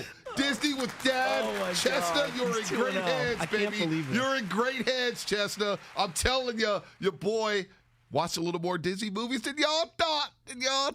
Finding Nemo on deck. That's where this all started. You said you've never seen Finding You know Nemo. what? I may do that Friday. Giants play an early game. Okay. I think there's some preseason football, but I don't, So in between Pelotoning and watching Padres, Dodgers, and Giants versus whoever they're playing, you're going to squeeze in Finding Nemo? I think I'm going to squeeze in Finding Nemo. Is that before or after you game past the Charger-Niner game for the 4th time? I did. I've already watched that game 5 times. I took a break yesterday. I said, no Chargers-Niners preseason game. Relax, Baby dude. Ches, look at Mike McGlinchey's footwork. Dude, I was using that remote control like a Madden clicker, He's playing man. more like Beauty and not the Beast. Dude, I'm telling you, it was embarrassing how I was using the remote. I was rewinding, fast forwarding, and it goes, Dude, you're out of control. I'm going to let you know right now, next week, we are not going to the early 90s. We will go back to the early 90s. I'm taking you back in time. We're going to go to the classics. Jungle Book, Peter Pan, something from the classics. So you better sharpen that knife over there. All right, I will. I'm looking at the shocked that you're 2-0. slate. I'm going to be real with you. I'm very impressed. Give me my applause, Langford. Where's my applause, bud? Your boy I is gave you one acing them, already. baby. You want another one? Hey, look. Fine. I'm the best Jockberry player the station has ever had. I still hold the record for high score. Yes, Dan Dibley, I have the high score in Jockberry. I'm passing these quizzes left and right, man. C's get degrees, baby. And right now, I'm getting B's on the roast. I'm getting B's. And that makes me happy. What else makes me happy is Tomas in San Jose calling the show. Oh. Tomas, what's happening? What's up, You're on the Tomas? roast. What makes you happy about sports? Morning, Bonte. Butch. How you guys doing? I'm good. What makes me happy is Niner football, of course. I wait 6 months after the season for this. I tell my wife, too, right around the corner. I said, hey, football season's coming up Sundays. I don't do anything unless it's halftime or commercials, so don't bother me. So she knows on Sundays not to bother. But what also makes me happy is, I don't know if you guys seen the news this morning, or I think it broke late last night, but the Rams traded more draft picks away for Sony Michel. Yeah. And it's like these guys, they send all this damn draft capital away, and they're still trash. They're still 0-4 against us against us Niners these past 2 seasons. So that's what really makes me happy. And also hearing you guys every morning on the morning roast. I appreciate that, Tomas. Cut that Really up, do. man. Yeah, I hey, appreciate Tomas, checks in the mail, man. Checks in the mail. I don't have any money to pay you, but Bonte with his cardigan on television absolutely does have the money. I'm broke. I'm kind of stunned that I thought I was going to get you today. I really did. You know what? When you got Inventor right out the rip, like I thought there's no way he's getting Inventor right out the rip. And then when you hit the clock, I was like, all right, that's the layup. That's easy. When you went Meryl Streep instead of Angela Lansbury, I was like, I got this dude right here. Yeah. And yeah, then that was you a tough hitting one. on Celine Dion just shocked That was a tough one. That was a tough one. That was a tough one. I thought you would be down 0-4, and that's why I threw the true or false in at the end. Yeah, I thought I would be. Boy, I thought I was going to get 2 right. I thought I was going to get 2 right. I really did. It was tough. Beauty and the Beast, one of my favorites. Is it? I'm going to go watch it again. Is it because it resembles your life? It doesn't resemble anything about my life, buddy. Man, you got a castle. No, man. Anna is the beauty, and you got baby Ches. She's like one of the enchanted objects, singing and dancing, and you're over there just pulling a beast mode. I'm not being arrogant, 707. There's no arrogance in my system at all. By the way, 415, shout out to the 415. I was listening to Laura Britt. That segment, I didn't want to get out of my car at Excelsior Safeway. I had to get out and guess what the truck behind me was. He had 95.7 the game Excelsior on blast. Safeway, right down the street from my parents' house. Spent many a time waiting in line for one of those deli sandwiches. They used to give you a free one after 5. Everybody of my friends knew my parents' number on the code, and they'd always get the free one. I'm talking to you, Brendan Fahey. How about that? 415. He's in his car, listening to the 95.7 the game, the morning roast. He gets out. He had to. And the truck behind him's listening to 95.7 the game. It's only 2 listeners we got, but we'll take them, baby. We will take them. Got to start somewhere. Hey, we got to start somewhere. Guess what? We don't have Chris Simms coming on because Chris Simms, he's been ducking us because we got questions for Chris Simms. Phill Simms, his father. Salt Bay, Super Bowl champ, former New York Giant quarterback. He said he wants to talk quarterbacks with us at 8 a.m. So guess what? We're going to talk quarterbacks with Phill Simms coming up on the morning roast with Bonte and Butcher here on 95.7 the game. Holy Christ, this is cool. Afternoons with Damon, Ratto, and Kolsky from 2 to 6.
Donate your card today. Now accepting donations of land, homes, buildings, or any kind of real estate.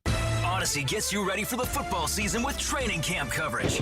Tune into Training Camp Live every week, live or on demand, for on-the-ground updates on top teams from NFL insiders. Plus, follow your team with daily podcasts from the Locked On Podcast Network and get coverage from your favorite local station. Find out who's hot, who's hurt, and who might just put your fantasy team over the top. Football season is almost here. Get your football coverage, plus your favorite local radio stations and podcasts with the Odyssey app. Download today. Summertime tips from Paul, Kristen, and Dexter at Total Wine and More. Topping your burger with grilled onions and blue cheese? Take it to the next level with Carbon Cabernet Reserve, rated 92 points, an incredible value. And nothing beats a buttery Chardonnay with grilled corn on the cob. Feeling adventurous? Come on in. Let's try a smoky mezcal for mind-blowing margaritas. Now you can order delivery for as low as $4.99 for a limited time. Find out if your area qualifies at TotalWine.com. Drink responsibly, B21. Summertime tips from Paul, Kristen, and Dexter at Total Wine and More. Topping your burger with grilled onions and blue cheese? Take it to the next level with Carbon Cabernet Reserve, rated 92 points, an incredible value. And nothing beats a buttery Chardonnay with grilled corn on the cob. Feeling adventurous? Come on in. Let's try a smoky mezcal for mind-blowing margaritas. Now you can order delivery for as low as $4.99 for a limited time. Find out if your area qualifies at TotalWine.com. Drink responsibly, B21. Hey, welcome to Everything Outdoors. Can I help you find anything? Hey, yeah. Can you point us to the camping gear? Sure, aisle 2. Snowboarding? Just bought a new Nissan Pathfinder. It's got intelligent 4x4, and we want to hit the backcountry. Aisle 18. And the boats? Are you sure you can do all this? Up to 6,000 pounds towing, we're good to go. Oh, where's the scuba gear? Return to rugged in the all-new 2022 Nissan Pathfinder. Available intelligent 4x4 cannot prevent collisions or provide enhanced traction in all conditions. Always monitor traffic and weather conditions. Towing capability varies by configuration. See Nissan Owner's Manual for proper use. Hey, it's Bonte Hill from the Morning Roast, and you're listening to KGMZ FM in HD1 San Francisco and Odyssey Station. It's time to wake up with a nice cup of morning roast. Featuring Bonte Hill and Joe Shasky. Presented by Timeless Coffee. This is the Morning Roast on 95.7 The Game. Oh, baby. What a wacky Wednesday here on the Roast. Good morning to everybody out there. Our roasters on Twitch. Brought to you by Xfinity, YouTube. We see your roasters. Text line is heating up right now. Your boy just aced another Disney quiz. I'm feeling good. Shasky's feeling good. And I know our next guest is feeling good after we rib him about the quarterback position, especially about the one out here in San Francisco. We couldn't get his son, Chris Simms. Chris Simms doesn't want to come on these airways for some reason because we got questions for him about Trey Lance. So we went to somebody better. We went to his dad. We went to Papa Simms. Phil, good morning. Welcome back to the roast. Well, good morning. I missed what you said there. Excuse me, got a little cold early. You did what? You ripped me, or what was that? No, we was having fun with your son because your son has been all over Trey Lance, saying that he's got a deer in the headlights look. And I'm saying, Chris, I respect your quarterback skills and your acumen, but, man, give me Phil here because I know Phil doesn't believe Trey has a deer in the headlights look. Trey looks like he's been in the league for 3 years. Wow, you watch different games than me then. That's all I can tell you there. No, he does not look like he's been in the league 3 years.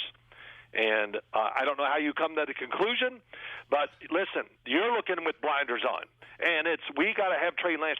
I'm sure nobody is calling in saying Jimmy Garoppolo needs to be the quarterback out there, especially what I heard before the draft. Oh, we're going to have a rally if they take Mac Jones. Yeah, Mac Jones has looked terrible in his first 2 preseason games. He doesn't look like he belongs. But go ahead. What are the questions? And Trey Lance, tell me, Phil. I mean, come on. The way he threw that ball away on the first possession, throwing a pass to Deebo Samuel. Sure, the ball's a little too hot, but receivers got to catch the ball. It hits you in the hands. Totally you got to catch it. That thing about let's just get some of these cliches out of the way. First off, when the receiver gets his hands on the football, he's got to catch it. Bull. Those footballs were too hard, not catchable. Oh, my gosh. And that's Phil. all you can say. And everybody on TV is going, they dropped the ball. No, they didn't. How about the one throw to the left out of the slot? And I'm not getting against Trey Lance. I'm just, let's be honest here. He throws the ball to the left out in the slot. He threw it so hard, the receiver could not get his hands up to catch it. He threw a ball on the run that could have been intercepted. He threw a little stick route to the tight end that hit the stomach of the defender. I don't know. So I like a lot of things about him, and we'll keep going into that. But let's be honest with ourselves. Yes, he settled down. He made some good throws. The fade up the sideline was very nice. I wish I saw more of that from him. And, technical-wise, why he threw that so soft and so perfect, he kind of stayed back and relaxed and threw the ball instead of stepping into it and throwing. Listen, he's got a great arm, strength-wise, and he throws it so hard, sometimes the margin of error is way too slim. If you throw it with just a little more touch, and I love guys with strong arms, of course, but if you throw it with a little more touch, it just widens, like I said, the margin of error, easier for the receiver to catch, and you go from there. So, Phil, I love you.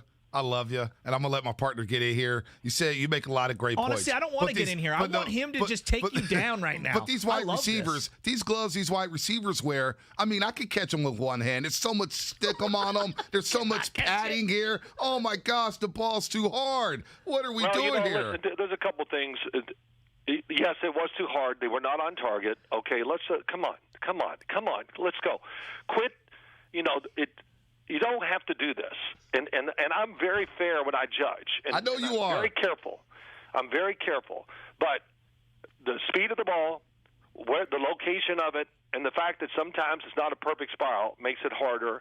And, yes, I understand the gloves are great. I think he's settled down.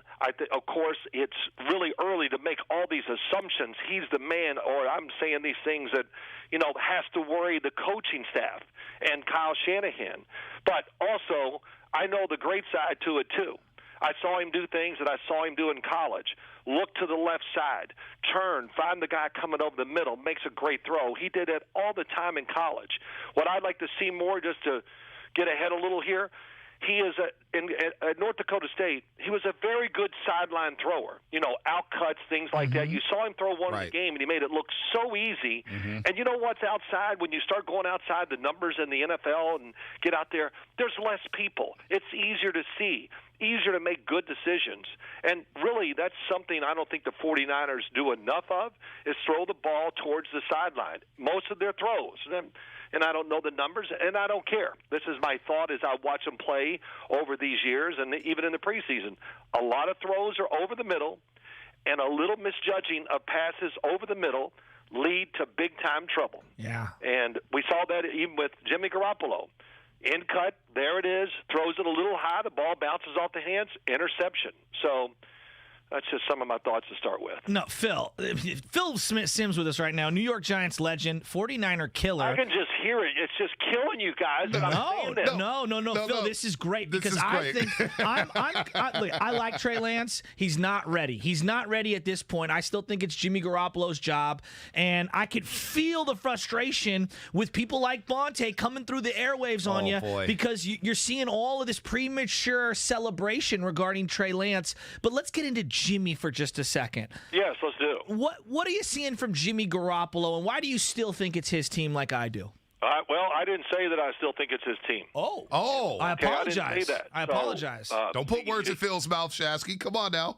Don't try to read my mind because, hell, I don't know what's in there. So, but, Jimmy Garoppolo, let's put it this way. I love this statement I always hear. Well, the best ability is your availability. And his record, they can't depend on him. That's not why they drafted Trey Lance. They drafted Trey Lance because they were not happy enough with the quarterback play, and that includes Jimmy Garoppolo when he was in there. Okay?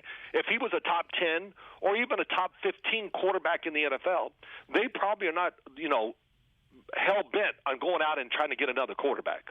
That's just my feelings and how I look at the league and how I look at it. If they had deep belief that, man, he is the man because we got a Super Bowl roster, we got a defense that's ridiculous up front, all those things, then they would, hey, let's go get an experienced backup who can protect us better than the backups we had before, which I won't get into, but that would have been a way to go. But deep down, they don't have enough faith in him. That's why they did all those moves to go up and get another quarterback. Okay, so before we get to Mac Jones, because you were triggered by the Mac Jones-Trey Lance thing, would you be opposed to starting Trey Lance week 1 right now, considering how raw he is and all the deficiencies you pointed out? No, I would not. No. And listen, Jimmy Garoppolo, I was in some of those quarterback battles. Jimmy Garoppolo is in a no-win situation, and the fans are going to boo him when he throws incompletions. And Trey Lance comes into the game for some packages and runs or whatever we're going to see. See, we haven't seen all the glitz that's going to come with Trey Lance. The motions, the movement, him keeping the ball, runs, more play-action passes, trying to fool the defense because they're waiting for him to pull the ball and run.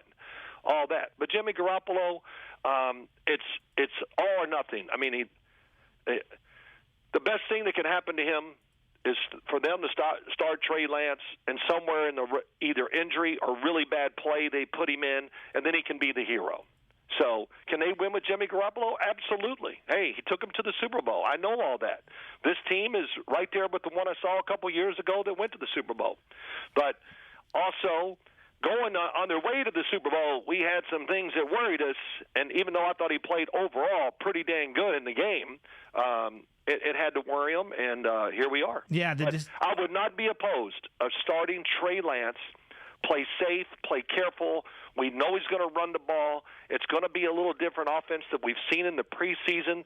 There'll be more variations to it and deception. I just know that. And you can play to the defense and be very careful with the quarterback and kind of break him in that way. Phil, I love you. You are on fire this morning. Phill Simms, New York Giants legend. All right, Phil, when the name Mac Jones got uttered, you were ready to rip Bonte's head off, and I kind of loved it. Do you think they made the wrong decision, that they should have went for Mac Jones instead of Trey Lance? Listen, Jimmy Johnson always said, one of his coaches once said to him, gosh, we turned that one guy down, we should have drafted him. He goes, hey, I don't care. We're going to coach the guys we got. Let's move on and make them better and do it. So that's kind of how you look at it. Of course, it would have looked totally different. Mac Jones, I thought, really did fit the 49ers offense very well. He's extremely accurate. He's actually looked so much better in a pro uniform than I expected. Everything he did in college, listen, down in Alabama, they're teaching him to be pro quarterbacks. Him and Tua are almost identical. They're very good in the pocket. They're not like great runners. They're accurate with the ball. They can get rid of it quick, and they make really fast decisions. Now, does that sound like a guy that would fit the 49ers? Oh, yes, it does. And his accuracy in preseason, the numbers lie. It's been even better than, the numbers say. But, hey, he's in a good spot. Trey Lance is in a great spot. And it's going to be – I can't wait to see – I shouldn't say that. If he does play – I'm going to be watching because I know we're going to see some stuff. We're going to go, wow, that's pretty cool. And nobody in the league is doing that yet. And we'll see who tries to copy it and mimic what the 49ers are going to do when Trey Lance does play. Two-time Super Bowl champ Phill Simms, NFL on CBS here on the Morning Roast. Hell, on 95.7 Game. Here talking. I'm like, man, this is great. I need this to get ready for the season. You do need this. Yeah. You need to hear from some guys. Yeah. You need to hear to shoot him down. Hey, you need to hear from some guys like us, Phil. Come on now. I mean, we talk about these rookie quarterbacks here. Trey Lance, he does have – look, we went down to a practice at training camp. And I've been going down to Niner practices for about 7 years. The way he threw the ball, Phil, you mentioned the out routes. He threw one to Ross Dwelly. Oh. The way the team responds with Trey Lance, you can't tell me that body language doesn't matter from your teammates. When Trey throws a ball as opposed to Jimmy Garoppolo, there's just a different swagger from this football team. Yeah. Well, I haven't been there, but that doesn't surprise me at all. Just the way he handles himself. He has an aura around him, he really does. And I saw it even on film when I watched him play at North Dakota State. And, I loved so many things about him. And, yeah, I worried about the lack of playing time, of course, that he had, and that kind of shows. And, as time goes on and he gets more time with the football team, we're going to see him. I know my son said, he's a deer. He had the deer in the headlights or whatever. Well, that slows down for everybody. And I know when he goes into these exhibition games, or preseason games, I should say. They don't like you to call them exhibitions. That he's fired. I mean, oh, man, here we go. I'm ready.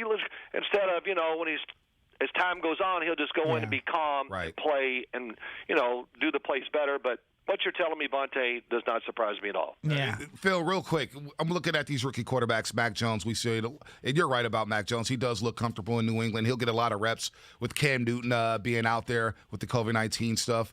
Trevor Lawrence. I watched him on Monday Night Football, and I look at that Jaguars team. I know he's the number one overall pick, and everybody wants to see the rookie. Like, I'm going crazy over Trey Lance right now. But I don't think Trevor should play this year. If Jacksonville is smart, I would preserve him for the future because he's going to get beat. He got pressured, 42% of the time on Monday Night Football in the preseason game?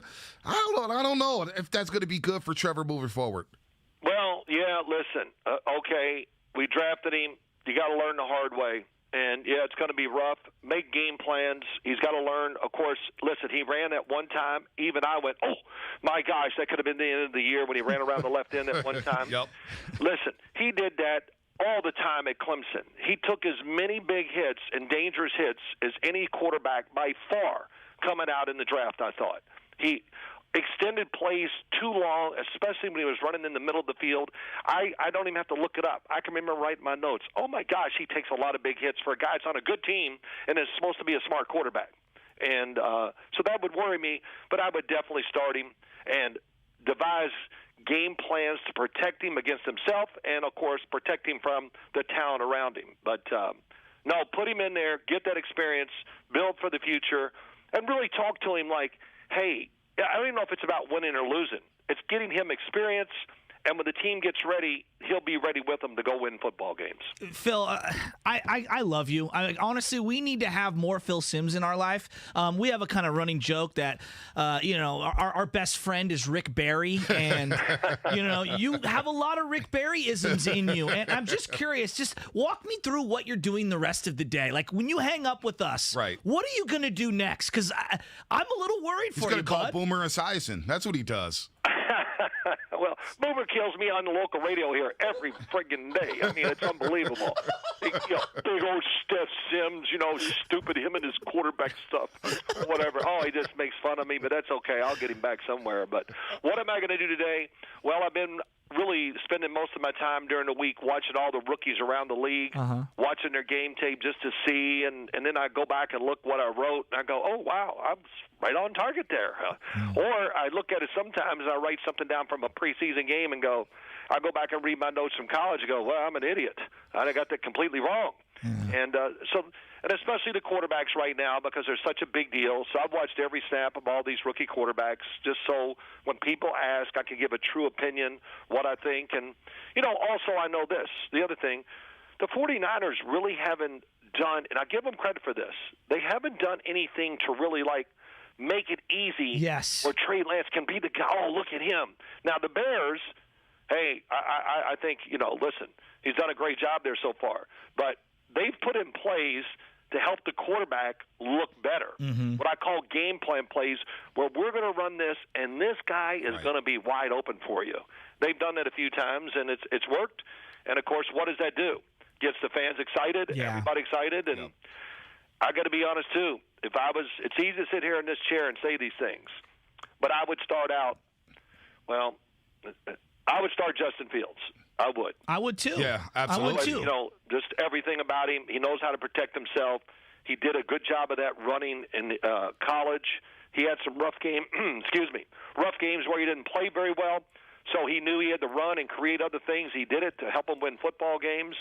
And, hey, him, Trey Lance, Dak Prescott, Jalen Hurts, they all got the legs like running backs. Mm-hmm. And, man, so you got to use them, and they all do it well. Phil, Gran Torino 3 with you and Rick Barry is going to be incredible late next summer. But does your son realize how much Niner fans roll their eyes at everything he says? Because we all think he's a secret agent of the Shanahans at this point. Because they're besties, they got tattoos that are matching each other. Yeah. We think that he's running misdirection on behalf of the Shanahan family out in the media, and everything that comes out of his mouth is something that is scripted from the Shanahans to just run people off the scent of the trail. Okay, here, two things, man. You're disrespecting my son saying that. He's not going to let anybody lead him. His mouth is what it is. Look, I raised him, and I've heard it, and he's going to tell you what he really believes is the truth, and he would never be a mouthpiece for somebody and do that. So when it comes out of his mouth,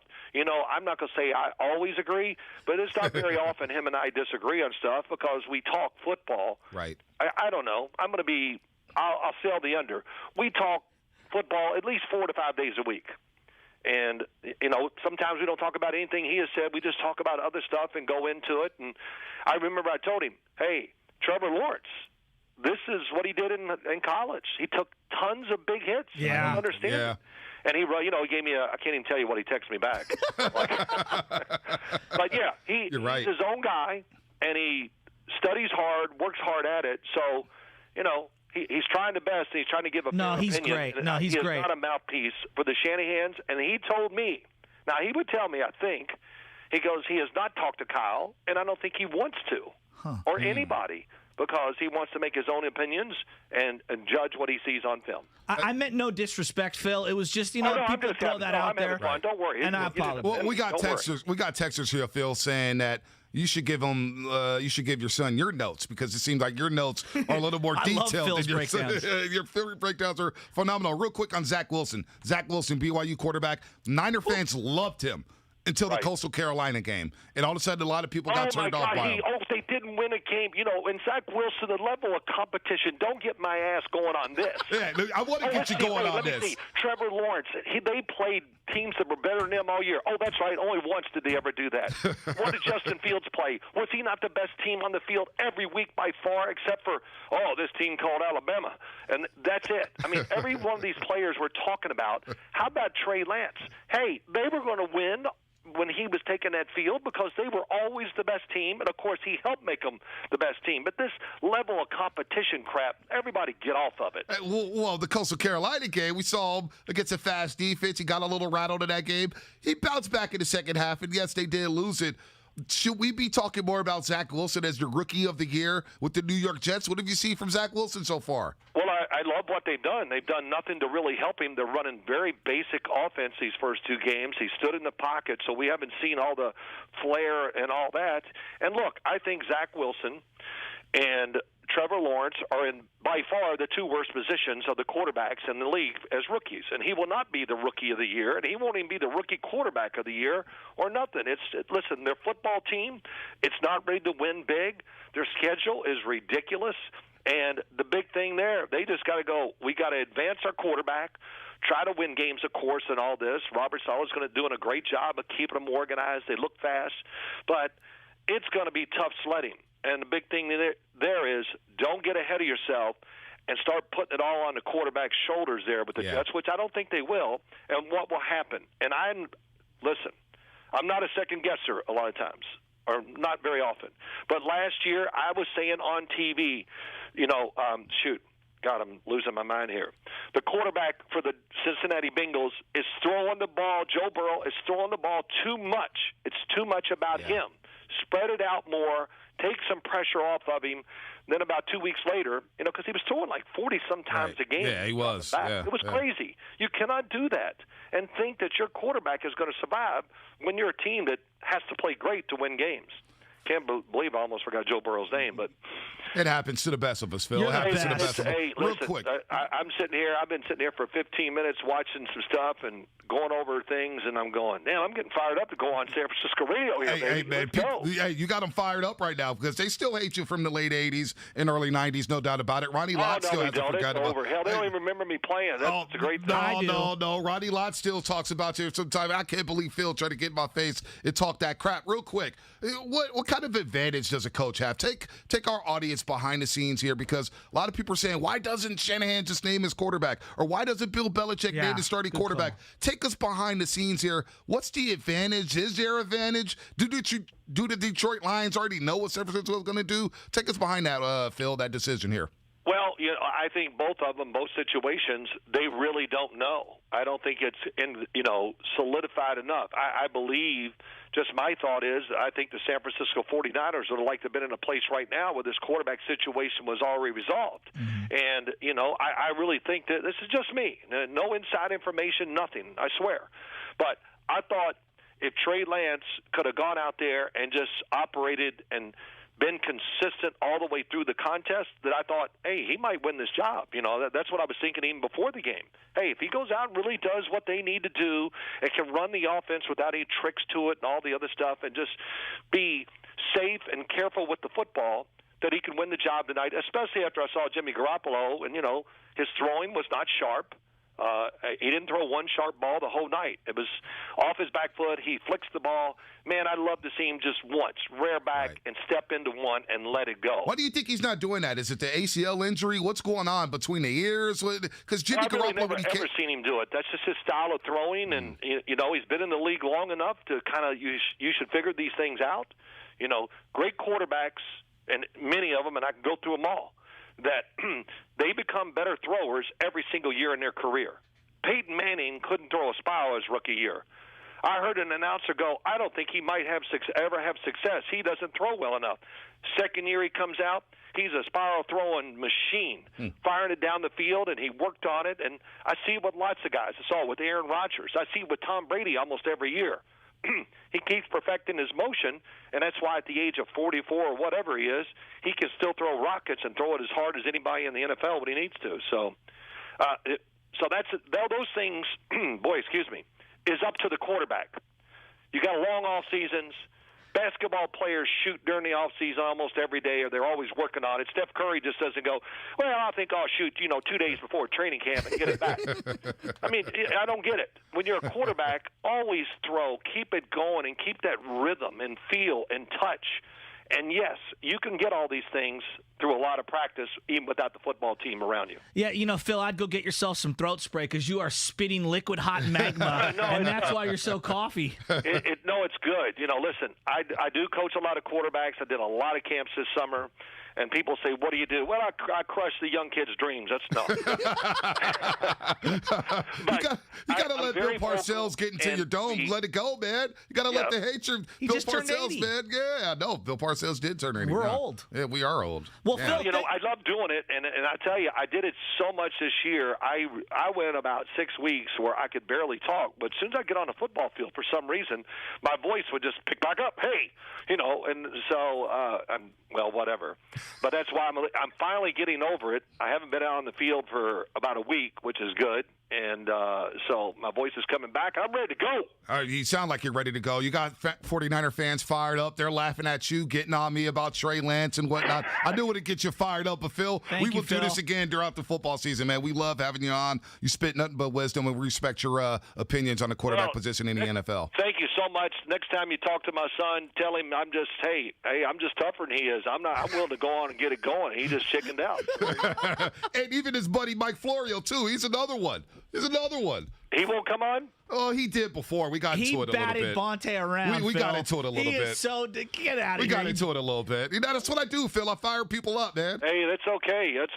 That's why you're on the radio show. You're not there to make friends. You're there to give an opinion and give it strong. And of course, I know you believe what you say, so that makes it even better. Which is sometimes delusional, but hey, it is what it is. Thanks, Phil, I appreciate it, man. All right, guys. Thanks for having me on. Anytime. God. 2-time Super Bowl champ. Former New York Giant I need a quarterback. cigarette after that. I don't even smoke cigarettes. Look, Curly goes, Phil said he wants to do 2 segments. I was like, does he want to go 30 minutes? Well, you know what? We went damn near 30 minutes with Phill Simms, and he said a lot there. A lot. Are you surprised he was so critical of Trey Lance and then was like, yeah, I'd start him week 1? I was like, damn. Like, wow. We went full. He jumps down my throat. Oh, what are you saying? A 3-year veteran? What the hell are you talking about? You don't know football. That's what it felt like. I was like, damn, I feel attacked right now. It was great. You put me in my place. You're sitting back. You're laughing. Oh, I loved every minute of it. This is why. Because how many times do guests come on here and get mad at me for whatever reason, true. and then finally they get mad at you, and I'm just sitting back and I was just loving it. You know what happened? Basically, it was like you and me walking out of the club. Some dude got into it with you, and I watched you get your lights punched out. Yeah, I know. I'm seeing the memes right now. They're putting me in the grave. Hey, I'm not going to lie. He came out of the gate so hot, Usain Bolt couldn't have kept up with him. That's so good, man. Oh, Phill Simms. So he says, I don't see a guy who's ready. He's throwing the ball. He almost threw the interception. And then literally 10 minutes later, I'd start a week 1. What? He's not high on Jimmy, though. He's not high on Jimmy. And that's what it is. And we'll get that cut for everybody in just a second. 888-957-9570. Did you find that interesting? I did find it interesting. I want to know what our audience feels. Does that make you happy on a day we're talking about what makes you happy? No, I'm saying, like, I'm joking now, but, like, it makes me sad because we're talking about, we see Clay Thompson. That makes me happy, things in sports. As I cough here, the deterioration of Jimmy Garoppolo legitimately makes me sad. He was a better football player in 2017 than what I've seen the last couple of years. Now, 2019, he had some great highs. He had some great highs. But I think we think that he's frozen in carbonite, and that's who he is. He's the guy from that Saints game. Now, that was a great game that he had, right. But that dude, I don't know if he exists right now. Now, could he for another team or maybe down the line for the Niners come back into that mold? Maybe. Man, he's in a bad rut right now. Dude, 2017, I remember you, JD, and I did the pregame show. Niners are getting ready to host the Tennessee Titans. Jimmy Garoppolo's home debut, and he lit it up. And you talk about being happy. What makes you happy in sports? Jimmy Garoppolo made a lot of us happy. He lit up the Titans game when he was mic'd up in that game, showed leadership. Then he beat the Jacksonville Jaguars. And we went into that offseason thinking, man, the Niners got themselves a quarterback. Hell, one of my best friends in the world, Philly Zoo. I was at the Coliseum when he made his debut against the Chicago Bears. And Philly hit me up. Sean Singer goes, the Niners got themselves a quarterback. You got a franchise quarterback in Jimmy Garoppolo. And the smile on my face to hear that from a Philadelphia Eagles fan, I was like, man, we got a quarterback out here. They got a quarterback.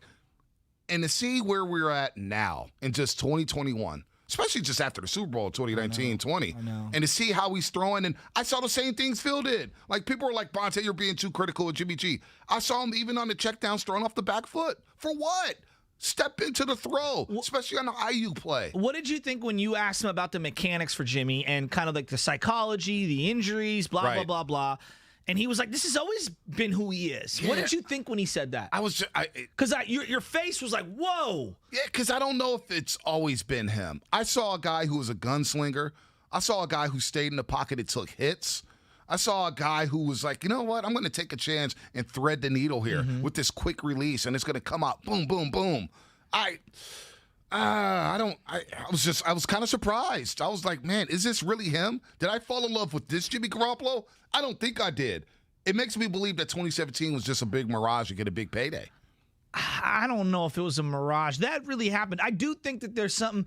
Players get better and worse. And I think that we think that they're the exact same player from 1 year to 2 or 3 years later. They're not. And Jimmy Garoppolo, I think, mentally at times, it feels to me like he's just tentative, or I got to get rid of this so quick. Like certain things I think have been pounded into him in terms of get rid of it quick, hit that back foot, boom, get rid of it, deliver it. Mechanics be damned. And I feel like they've worked some of these repetitions into his brain that he's not playing loose and playing free. And the guy that we saw in 2017 was just such a more loose, calm player. Swagger. Yeah. Moxie, I just don't composure. see that. And now I see a guy who's just like, he's stressing, number one, because he knows his replacement is right there on the bench trying to take his job. All the rumors for the last 2.5, 3 years. Super Bowl week, you're hearing about Kirk Cousins. Offseason, you're hearing about Tom Brady. He's shared the same agent as Tom Brady.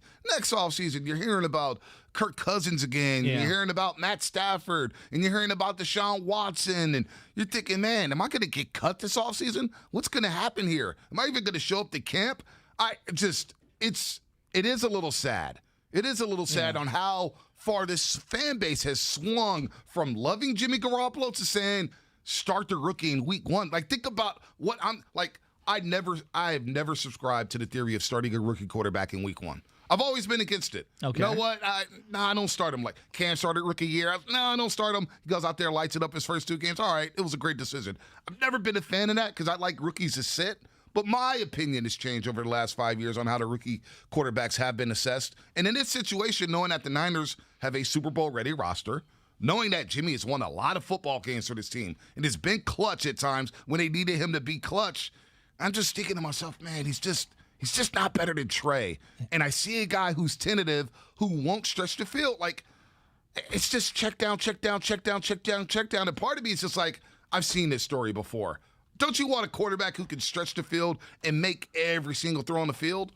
Yeah, I mean, of course you would. You would want that. But there's more to it than just stretching the ball down the field. Right. Like, there's a variety of things that factor into it. There's no doubt. Let me ask you this question. I'm not big on betting, although I do look at it. And I do think that Vegas knows things. Like, certain quarterbacks, if Aaron Rodgers is taken off the Green Bay Packers, they might just take that team off the board, right? In terms of their Super Bowl odds and things like that, or finishing under 500 or whatever it is. You see things like that happen. Yep.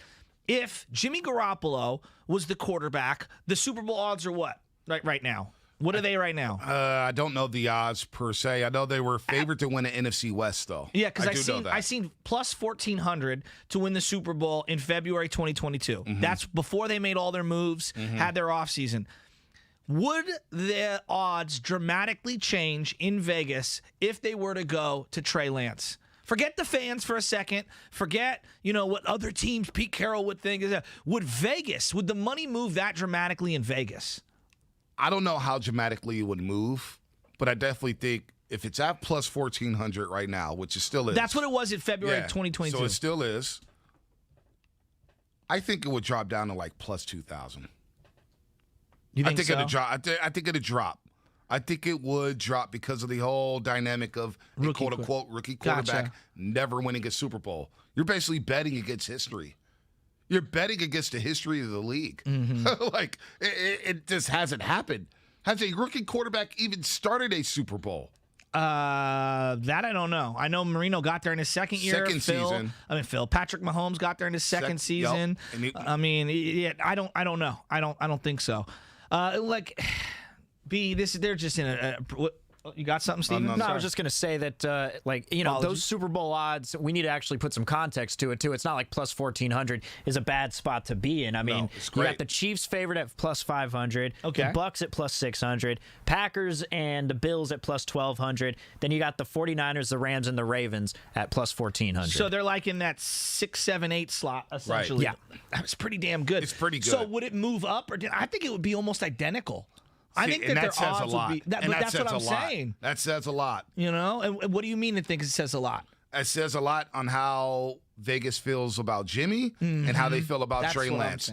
Elevating the football team. A lot of people don't believe that Jimmy could elevate the football team, and I don't buy that. I think Jimmy did elevate this football team. I mean, just taking about the lineup, and you see how bad this football team has been. Jimmy deserves a lot of respect for what he's done in the San Francisco 49ers uniform, and that part bothers me. Now, I know I'm all in on the Trey Lance train. I am. But I respect Jimmy Garoppolo for what he's done in the San Francisco 49ers uniform, but you just see what Shanahan wants, and you see the dynamic that Trey Lance brings to this offense as opposed to Jimmy Garoppolo, and it's like you're prone to make mistakes over the course of a 15, 20-play drive where a guy may drop a pass. You may have a holding penalty. All of a sudden, you're behind the sticks. And will Jimmy get you those plays on 3rd and 12, 3rd and 15? Do you have confidence in Jimmy Garoppolo making something happen on the 3rd and long? And I think that's the difference between Trey and Jimmy. Trey on the 3rd long, I got a lot more confidence in him converting and getting a first out because, one, his legs, but two, his stronger arm than Jimmy Garoppolo and his ability to stretch the football field, where Jimmy's like, I'm not going to take that chance. Yeah, let's bookmark this Jimmy Garoppolo conversation because really the story of the day, we haven't gotten to it in a minute because it's been about an hour. We got to get into Brandon Belt. The story of today, in my opinion, is Brandon Belt. B, would you agree with me? Yeah, that is a big story. Let's pivot a little.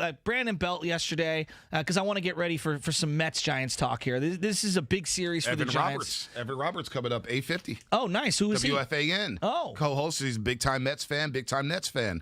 We had him on during basketball season, talking to Kevin Durant. Remember when James Harden got added to the Brooklyn Nets? He went crazy. James Harden. He went crazy. So I'm watching that game last night, and I'm worried about Crawford coming out. I'm worried about Posey coming out, and I'm thinking to myself, oh, boy. And then in the postgame, it's revealed that Brandon Belt, after hitting 2 home runs, his grandmother passed away earlier in the day. And I think every single one of us can feel major empathy for someone like Brandon Belt in that situation. We've all had someone in our life that means something to us, and that person passes away. And I just could not comprehend being able to go out there so quickly and do it. Let's hear some of the sound from Brandon Belt. I'm a pretty private person, but I just want to dedicate this game to my grandmother who passed away this morning. I'm not looking for anybody to feel sorry for me. I just wanted to dedicate this game and the rest of the season to her and let everybody know that I love her so very much. B, you were talking about Jimmy Garoppolo and kind of the sadness that surrounds his demise a little.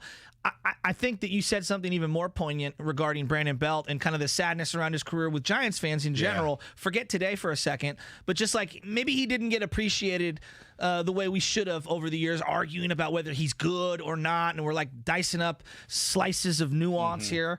On a day like today, after seeing him say that when he hasn't shown any emotion throughout his entire career, I felt a certain way seeing that. I've lost my grandmother on my dad's side, and she was very, very, very close to me, and I saw her struggle at the very end for a long time, and it was really, really sad.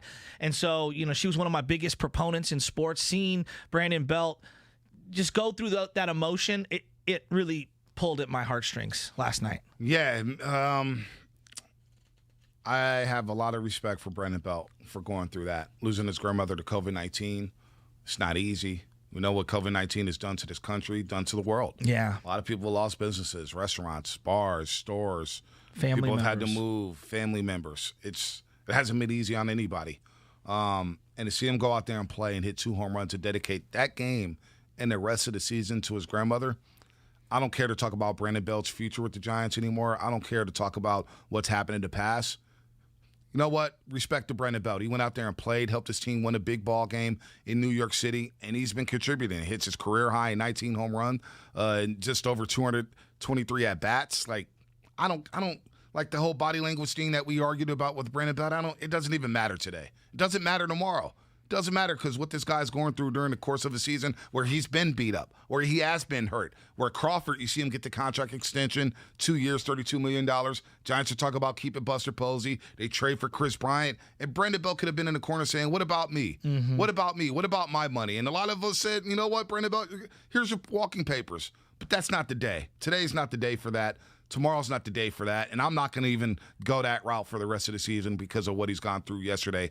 That was awesome. To see him because he has been a private guy. We don't know much about Brandon Belt. Private. We don't know much about Brandon Belt other than the giraffe hats and what he went through yesterday and going through that and producing the way he did with 4 hits and 3 RBIs. Unbelievable.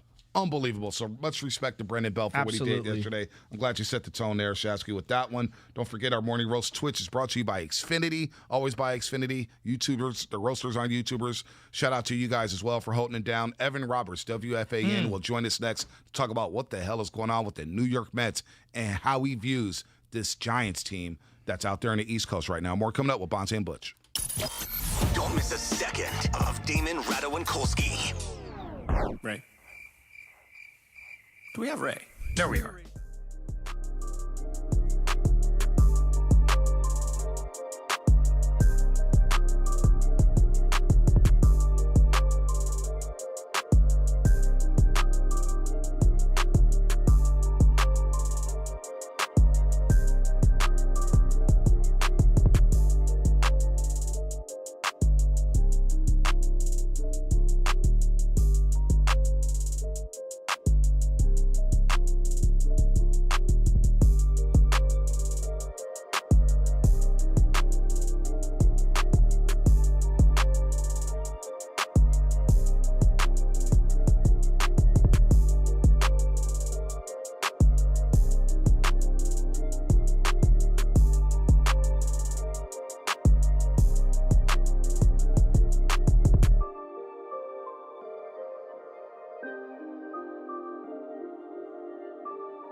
to the day you graduate from your program.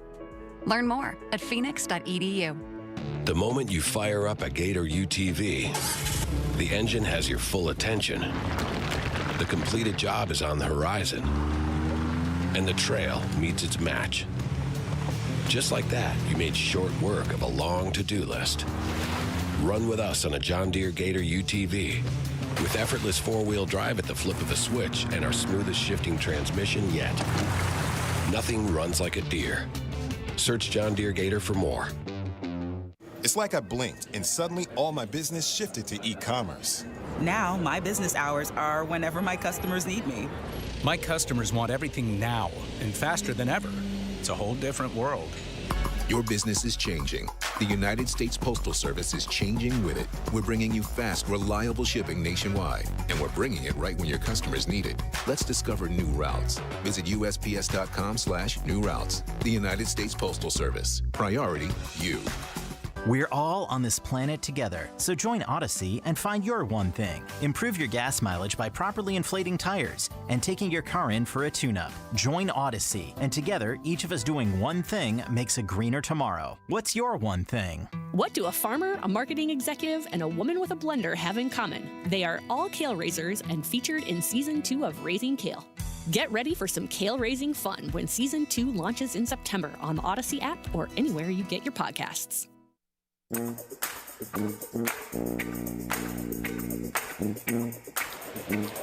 Belt, deep left, and that ball is gone.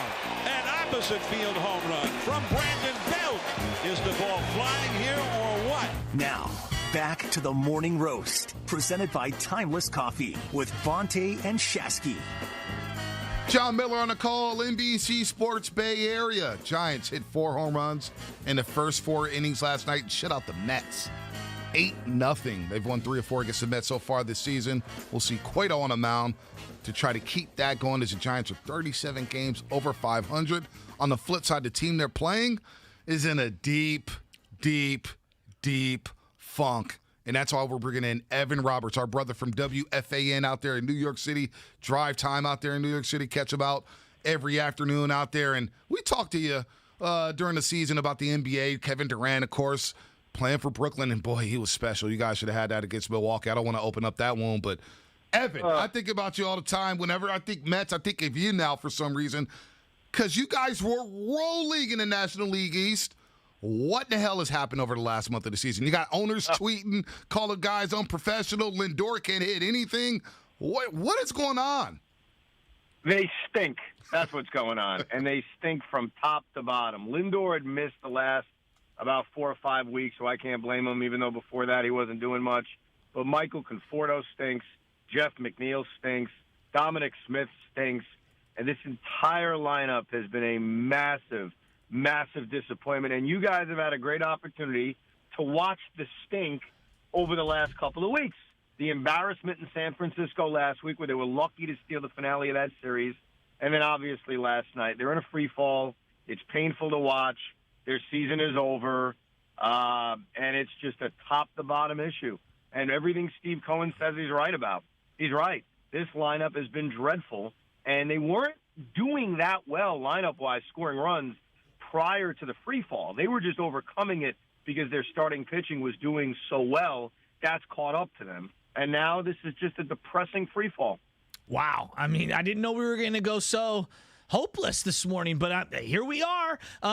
You guys obviously had a front row seat to Gabe Kapler when he was in Philadelphia, and now you've seen what he's done with the San Francisco Giants. And I find it interesting. I'm already hearing that the Mets are ready to fire their manager. I mean, not even 1 full year, and you guys are ready to just say, take a hike? Well, all right, so here's the deal. For me personally, as a diehard Met fan who watches every pitch, Luis Rojas is not the problem. Okay. He's not. So to me, I wouldn't fire him. Now, I also think managers can be overrated sometimes. So if the Mets are going to blow this up at the end of the year and they're going to make major changes, I understand he may kind of take some of the shrapnel where, all right, while we're changing so much, we're going to change the manager. So I don't think that's a contradiction. I want to make it clear. It is not his fault. It's the player's fault. But obviously when you make major changes, and I do think that this owner will make major changes, I think it may include Sandy Alderson, who's only been here for a year in his return back. I think it may include a lot of the front office. Logically, yes, the manager may fall with that too. But look, watching this team every day, he's not the problem. Sometimes managers are the problem. I was never a big fan of Mickey Callaway, and this has nothing to do with the off-the-field stuff, which is embarrassing and pathetic in its own right. But as a manager, I thought he was a problem. Rojas isn't. The problem is the team stinks. The lineup is awful. Guys have gone backwards. I can cite, I'm not going to bore you to death with this, but I can cite specific players who have statistically gone backwards year after year. And that's why they're in the position that they're in. It's not the manager's fault. So conversely, you're looking at Gabe Kapler, and he got ran out of town in Philly, and now you're seeing what he's doing with the Giants. Are you guys kind of sitting there saying, who is this guy, Gabe Kapler? Because we are here in the Bay Area. I'm shocked that I love this dude right now. It's weird. Personally for Gabe Kapler, it's weird. When the Phillies first hired him, I loved him. I loved everything he said. I had done interviews with him just talking baseball like prior to him being a manager. And I always looked at him and said, boy, this guy's going to be a hell of a manager. Now, with that said, he was a train wreck in Philadelphia, and I couldn't understand why the Giants were in such a rush to hire him. I didn't understand why anybody would hire him. But look, the dude has done an outstanding job. In fact, I'll give you a football comparison. Hopefully this makes a lot of sense. So the Miami Dolphins got rid of Adam Gase. And the Jets, my football team, couldn't wait to hire him. Yeah, oh, yeah, we remember. You remember, okay. So when Gabe Kapler was available, I said on the air, boy, if the Mets hired Gabe Kapler, it would be Adam Gase all over again. Let's hire a failed manager or coach from a division rival. I never expected Gabe to be as successful as he's been with you guys. He's clearly the manager of the year. I don't think there's a debate. Good. And it's stunning, but isn't it also a reminder that it's very difficult to judge managers, that the talent on your team is really the indicator? That's really the thing that's going to tell you if a team is good or not. That's like the issue with Rojas. Like, Luis Rojas may not be a bad manager. It's the fact that the team stinks. Yeah, no doubt about that. Evan Roberts, of course, co-host on Afternoon Drive in WFAN with Craig Hartnett. They have the number one show out there in New York City. Also the host of the Evan Roberts podcast. Talks all things Brooklyn basketball, Jets football, Mets. So you like the Giants. You talk up Kapler. I want to go to football for a second because the Jets I remember you guys were ticked off. You guys won that game late in the season at L.A. against the Rams. And Frank Gore, our buddy Frank Gore, was out there sealing that victory. So you end up with Zach Wilson at quarterback. Now, 49er fans are in on Zach Wilson. Then they fell in love with Justin Fields and Trey Lance. How are Jet fans feeling about Zach Wilson right now? We're very giddy. We're very, very giddy about Zach Wilson. Now, as far as us being upset after that win, you got to understand, we weren't watching Zach Wilson. New York is not a college football town. So the hype train was on Trevor Lawrence. I'm being perfectly honest. It has nothing to do with we're breaking down every college football quarterback. No. Trevor Lawrence was getting the most attention. Very few people in New York watched a second of Zach Wilson football. We weren't watching Utah, so let's be honest about that. So I think that for us, it was all about the hype train of Trevor Lawrence. With that said, watching Zach Wilson now and watching him in the preseason, he's looked good. I mean, he's looked like a guy who's ready to be an NFL quarterback. So to us, we weren't sitting there breaking down BYU football. We weren't watching it. So I think that now that he's our guy, and now we have gone back and said, hey, let's watch some tape from BYU. Let's check out what he's done in the preseason. I think a lot of us have bought in, but what we really have bought in on is the head coach. Coach Saleh, I think, has convinced all of us as Jet fans to be optimistic. And a lot of that is kind of him not being Adam Gase. I hate to say it, but he's not Adam Gase. But also, so far, what he has sold us has kind of inspired the Jet fan to believe. So Zach Wilson and the head coach has made us a little bit optimistic that at least the future is bright. Yeah, Zach Wilson's mom's Instagram account, we'll put that to the side. Yes. Robert Saleh, we love him here. You guys know that. He was the defensive coordinator for the Niners. He's very charismatic. I want to get back into the Mets before we get on out of here. Francisco Lindor, one of the big, bold trades of the last 5 years in Major League Baseball. You guys surrendered a ton of... You also have another... Well, I don't know what happened there. You guys sent away a ton of minor leaguers to get this guy. You give him the big mega deal, and he's out here saying basically, yeah, I kind of stink right now, and I deserve to be ripped. What the hell's going on with this guy? Well, he's right. I mean, look, here's the thing about Lindor. Defensively, he's been brilliant, and he does come across like a leader in the locker room. With all that said, that's not worth $300 million. Guy's got to hit. And he'd be delusional if he came out and said, what's the problem? I'm doing fine. The guy was hitting 220. The guy is hitting 220. I'm not ready to bury him yet because he signed a long, long, long contract. Right. And one thing we've learned in New York is just because you fail in your first year, that doesn't mean you're going to be a bust for the next 6 or 7 years. But obviously, the honeymoon has ended quickly. The guy's off to a terrible start, but I do appreciate him not thinking we're idiots by saying, yeah, I'm doing great. What's the problem? He's underachieved big time offensively. He's been a big part of why this team has struggled. But we got 11 more years where hopefully Francisco Lindor is going to play like the all-star we thought we traded for. You guys going to re-sign Javi Baez before we get you out of here? I think it's 50-50. I think Baez is going to have to perform in the last month of the year, but I think the other thing that's going to matter in re-signing Baez is Jeff McNeil, because Jeff McNeil's been abysmal this year. So I think that re-signing Baez and having him be the second baseman for the next decade or so, I think a lot of it is dependent on some of the other guys on this roster performing. So I wouldn't rule it out. I wouldn't say it's a rental. I think it's possible Baez is back. But if this team doesn't make the playoffs, which they won't, there are going to be major, major changes on this roster. Man, Mets free falling out there in the NL East. The Braves have gotten hot. Even though they lost 2 straight to the Yankees, the Braves out of nowhere, even without Ronald Acuna Jr., rolling right now in the NL East. Giants continue to roll 37 games, over 500. Really a remarkable season. We'll see the Mets and Giants today. Citi Field again. Tawan Walker gets Johnny Cueto. Should be a good one to Citi Field. Evan, thanks for the time as always, buddy. Thank you. Have a good one. You too. Evan Roberts, WFAN afternoon host with Craig Carton on WFAN, our sister station out in New York City, shedding some light on the New York Mets and, of course, the New York Jets because our old friend Robert Sala's out there coaching up Zach Wilson. Johnny Cueto. This is a big start for him. He makes me happy. He makes me happy, too. You talk about making people happy. Specifically in the batter's box. Specifically in the batter's box and running the bases. Yes, I was going to say, running down the first base line where his helmet always flies off. It's the best. But I also love him when he's shimmying and shaking on the mound and he's like playing with the batter. He's like twitching. Oh, I'm going to throw it right now. Yeah, you can't shimmy when you got a 4 ERA and you're 7-6. I mean, it'd be a lot better. I mean, you got to try something, man. If you got a 4 ERA, give me all the shimmy and shaking. I mean, right now, his last 7 starts, the guy's got a 4.4 ERA. Hasn't been good. He needs this to go well today for him, to stay in this rotation, This is in my a opinion. 2-start week for him. Today gets the Mets, and then Sunday gets Atlanta. That worries me. Yes, it worries I'm just being all. honest. I love Johnny Cueto. I do. I get a great enjoyment out of him. To your point about, people that make you happy. He makes me happy. But he also, at times, has looked like he's finished. And then he's rebounded and found a way to regroup and salvage a start here and there. But, man, he needs this game today. They need this game today. They do. If the Mets are really, truly done, they got to sweep this team because the rest of the schedule over the next 13 days is not easy. It's not easy. You got to get greedy here. Walker's having a solid season for the Mets, 7-8, but a 3.86 ERA. Surprisingly, Johnny Cueto, a 3.89 ERA, but as you cited there over the last month or two, he's been getting lit up. We'll see if Belt's in the lineup. You may not have Buster Posey as you're listening to 95.7 A Game, KGMZ FM and HD1 San Francisco and Odyssey Station. Go download the Odyssey app. Go do that right now, folks. Right now. AUDACY.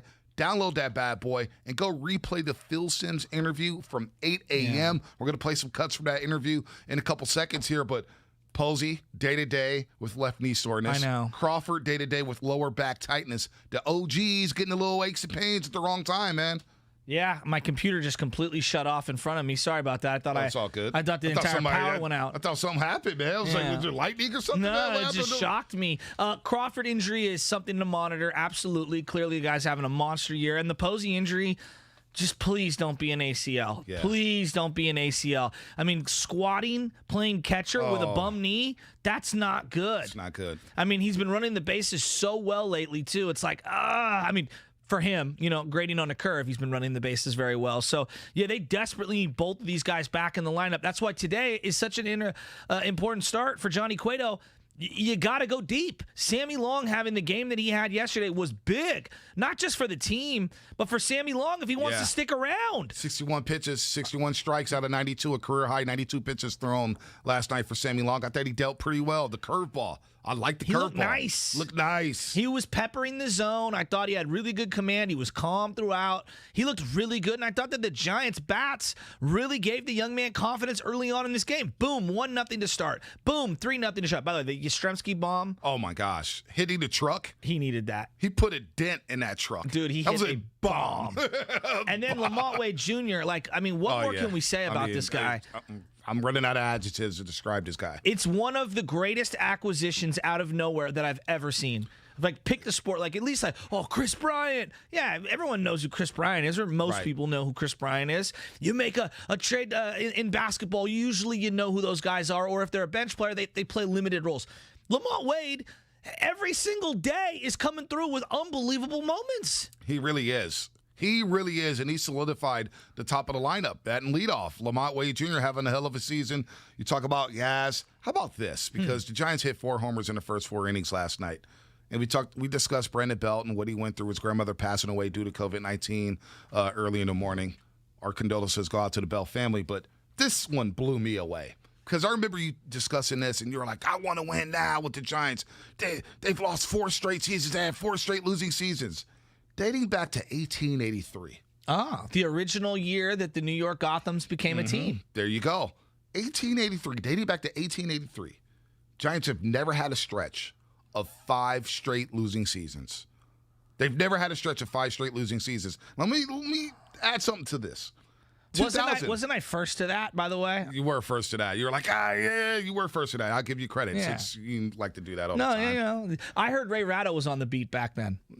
Wow.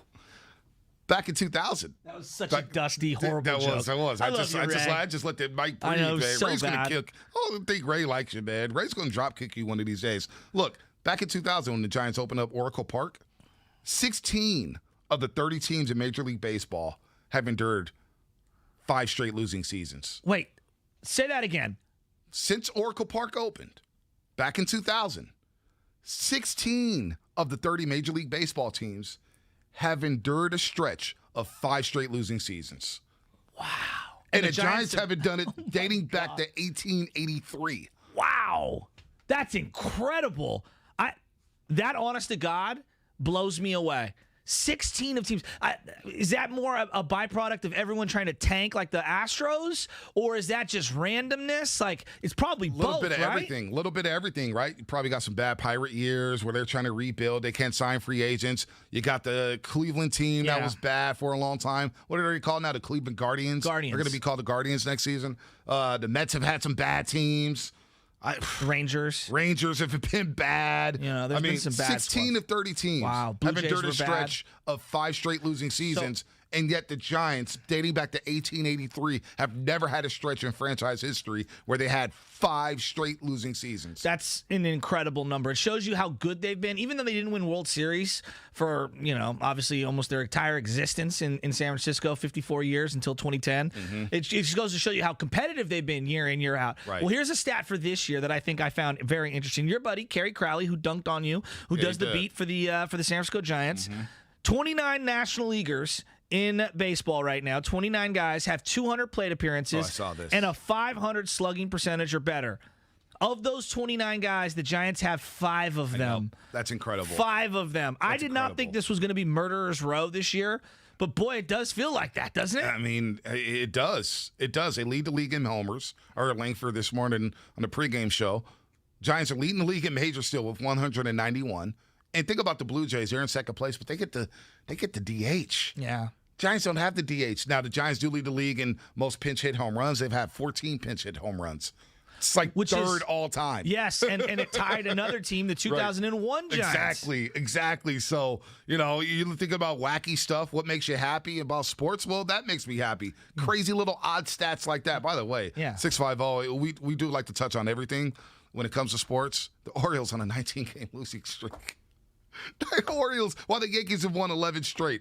This is the type of year, you get to this point of the year where teams are just, hey, we got nothing. We got nothing.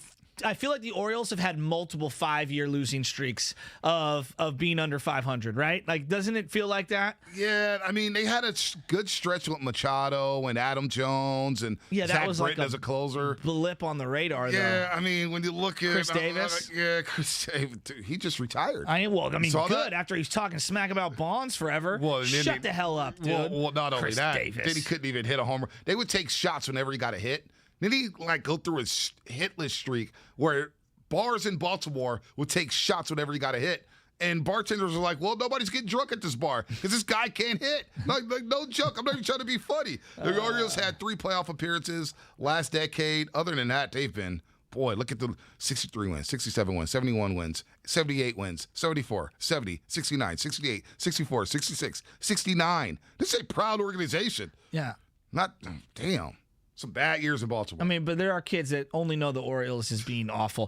You know what makes me happy in sports as we kind of talk about happy things today because we saw the Klay Thompson video of him shooting threes yesterday. Mm-hmm. The news that Steph Curry reached out to Tom Brady about playing late in his career. That makes me happy. Why does that make you happy? Well, first off, I think that Tom Brady has finally realized QOL is important, quality of life. And I love this late at the end of his career kind of heel turn for Tom Brady. He was a freaking robot for 20 years. And then he gets to Florida and he's in retirement mode and he's still winning championships. But I feel like we're getting the best social media version of Tom Brady, the self-deprecating version. And I love this version of him. Yep. But I think we would all admit, even if you're the biggest Tom Brady hater on the planet, the dude has squeezed the lemon on lifestyle, creating the most maximum chances for his body in professional sports. No doubt. His life is geared toward being a quarterback. Everything he does, the guy's eating avocado ice cream for crying out loud, doesn't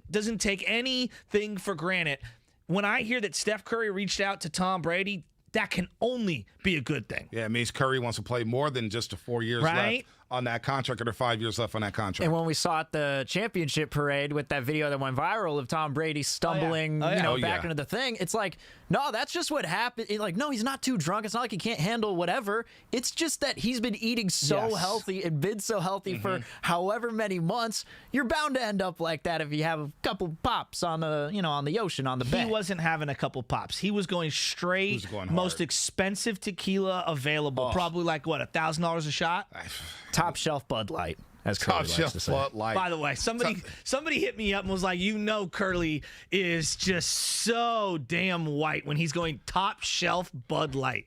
Yeah, he gets to the bar, right? He gets to the bar, and bartender's like, what would you like, John Curly? What would you like? And Curly's looking around, he's glancing, he's looking at to see what's on tap, and he goes, give me that Bud Light right there. I'm going to take a Bud Light. It's like, dude, come on. You had to think here for 30 seconds. You wasted my time for 30 seconds trying to figure out, damn well you want a Bud Light. It's the whitest thing ever. I mean, it really is. You think, does Curly order a burrito, just meat and rice? No beans, sour cream, no guacamole, cream. no hot sauce. Has Curly ever had hot sauce in his life? Noodles, no sauce, just butter. Right? Like he's like a 5-year-old. I will not be there this weekend, fellas. Has Curly ever tasted Tabasco sauce? That's what I want to know. That's a great question. Great question. 888-957-9570. Doing that deal all day, Joe. 14-year anniversary of Monte Ellis and the moped incident. What makes you happy, sports fans? 888-957-9570. Plus, we'll replay some things that Phill Simms said, former New York Giants Super Bowl winner. He joined the roast at about 8 a.m. We'll replay some of those cuts coming up here on the Morning Roast, and that's coming up on the game brought to you by Vote Safe California. Californians can return their recall ballots through September 14th. Just put your completed ballot in the postage-paid envelope, sign the back and return by mail, at a drop box, or in person. Learn more at vote.ca.gov.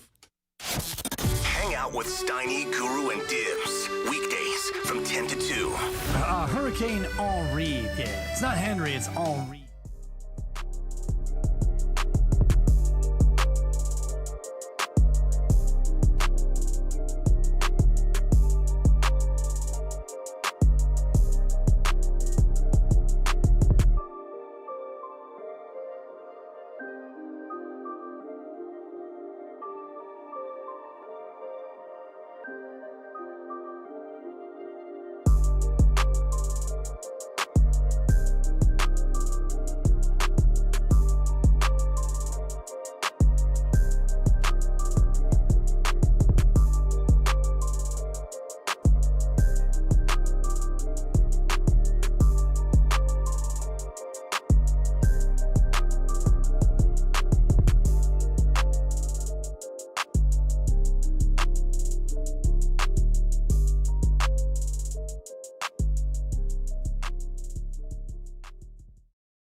Easier, cleaner way to clean your floors. Are we ready for the 5:30 pickup? Cam's Courier Service's newest hire delivered his resignation. Hey, Ray, who's handling She now needs next day shipping on a new driver. all these boxes here? Are they ingoing or are they outgoing? Indeed can help her hire great people fast. I need Indeed. Indeed you do. With Indeed Instant Match, we immediately show you quality candidates whose resumes on Indeed meet your sponsored job description. Visit Indeed.com/credit and get $75 towards your first sponsored job. Terms and conditions apply. Brought to you by Capital One Shopping. Capital One Shopping instantly searches for available coupon codes and automatically applies them at checkout. Capital One Shopping. What's in your wallet? Savings and available coupons vary.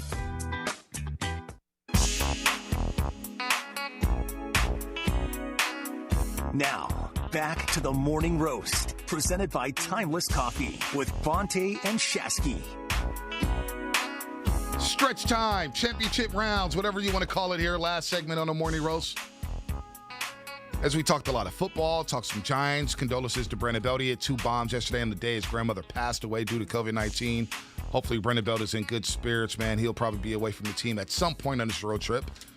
Trey Lance, Jimmy Garoppolo, Phill Simms joined us at 8 a.m. We'll replay that sound in a couple seconds here. But Shasky and I were talking during the break, and I just asked him, did you watch the Malice in the Palace documentary on Netflix? Now, there's a lot going on, right? You got Monte Ellis, the anniversary of the moped incident, 14 years now. Yeah, Kobe Day this week. It was his birthday, 8/24. I miss Kobe Bryant. I really do, and I hated him as a player, but I missed who Kobe was becoming as a father, as a narrator, director of all these animations. So a lot's been going on. But we wanted to squeeze in the Malice at the Palace because I mean, I remember what I was doing on that day. Mm-hmm. I called in sick to work at UPS. I watched that game, and I was like, man, the Pacers are looking good. So watching the documentary over, what was your impressions on it on Netflix? I enjoyed it. It wasn't long enough for me, to be totally honest with you. What was it, about 90 minutes? I didn't think it was only an hour. Really? I think it was only an hour. Double check that. I could have been wrong, but I thought it was only an hour. It was about an hour 10, hour 15, That's so it? not exactly an hour and a half. Damn, that is too short for that. All right, so let me get into this. I'm trying to get into this camera view. I don't know. My computer finally came back to life. It's all broken. Look at you with the Reardon sweater. So here we go. It's a nice sweater. Here's the thing on the Malice of the Palace. Maybe I am too accustomed to the OJ doc, which I think is one of the greatest documentaries of all time. The 4-part, 30 for 30? 5-part. Was it 5 or 4? Part. I thought it was 4. 5-part. Was it 5? It was 5-part. All about him growing up in San Francisco. I thought that's the greatest sports doc I've ever seen. And I know it twines into celebrity and scandalous and all that other stuff, but I think that's the best one of all time. The Michael Jordan Last Dance doc was awesome. I think it was also edited and cut by Michael Jordan, where he had final say on a lot of those things. And so the next thing you know, it felt more Jordan propaganda. Not that I didn't love it. I did love it. But I knew that the source was coming directly from Michael Jordan, and he had editorial skills. Yep. It wasn't, an unfiltered point of view. It's the same thing I say when you see Draymond Green interviewing Kevin Durant. Hey, guys, guess what? This is through your prism. Now, I get it. You're allowed to have your point of view. But, if we're going to do media, all right, you got to understand there has to be some objectivity at some level. Otherwise, you're kind of discrediting the process and you're only telling a portion of the story. Now, it's their portion and they're entitled to do it. When I saw The Malice at the Palace, it was created by Jermaine O'Neal's company, his media company.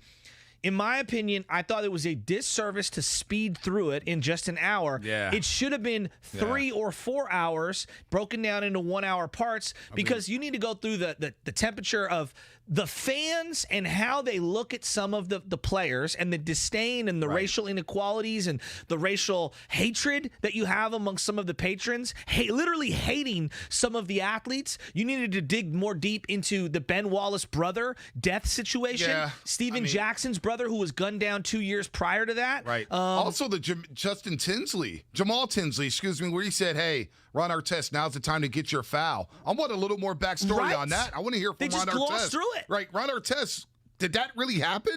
Because Steven Jackson said it happened. The Malice of the Palace, that game, the situation, the riot afterwards, that could have been 45 minutes to an hour in itself. Well, there's a point where Jermaine O'Neal makes a great point, and he said, my lawyers were telling federal prosecutors, hey, this has happened in hockey where fans have gone after players, okay? And then the players went after the fans.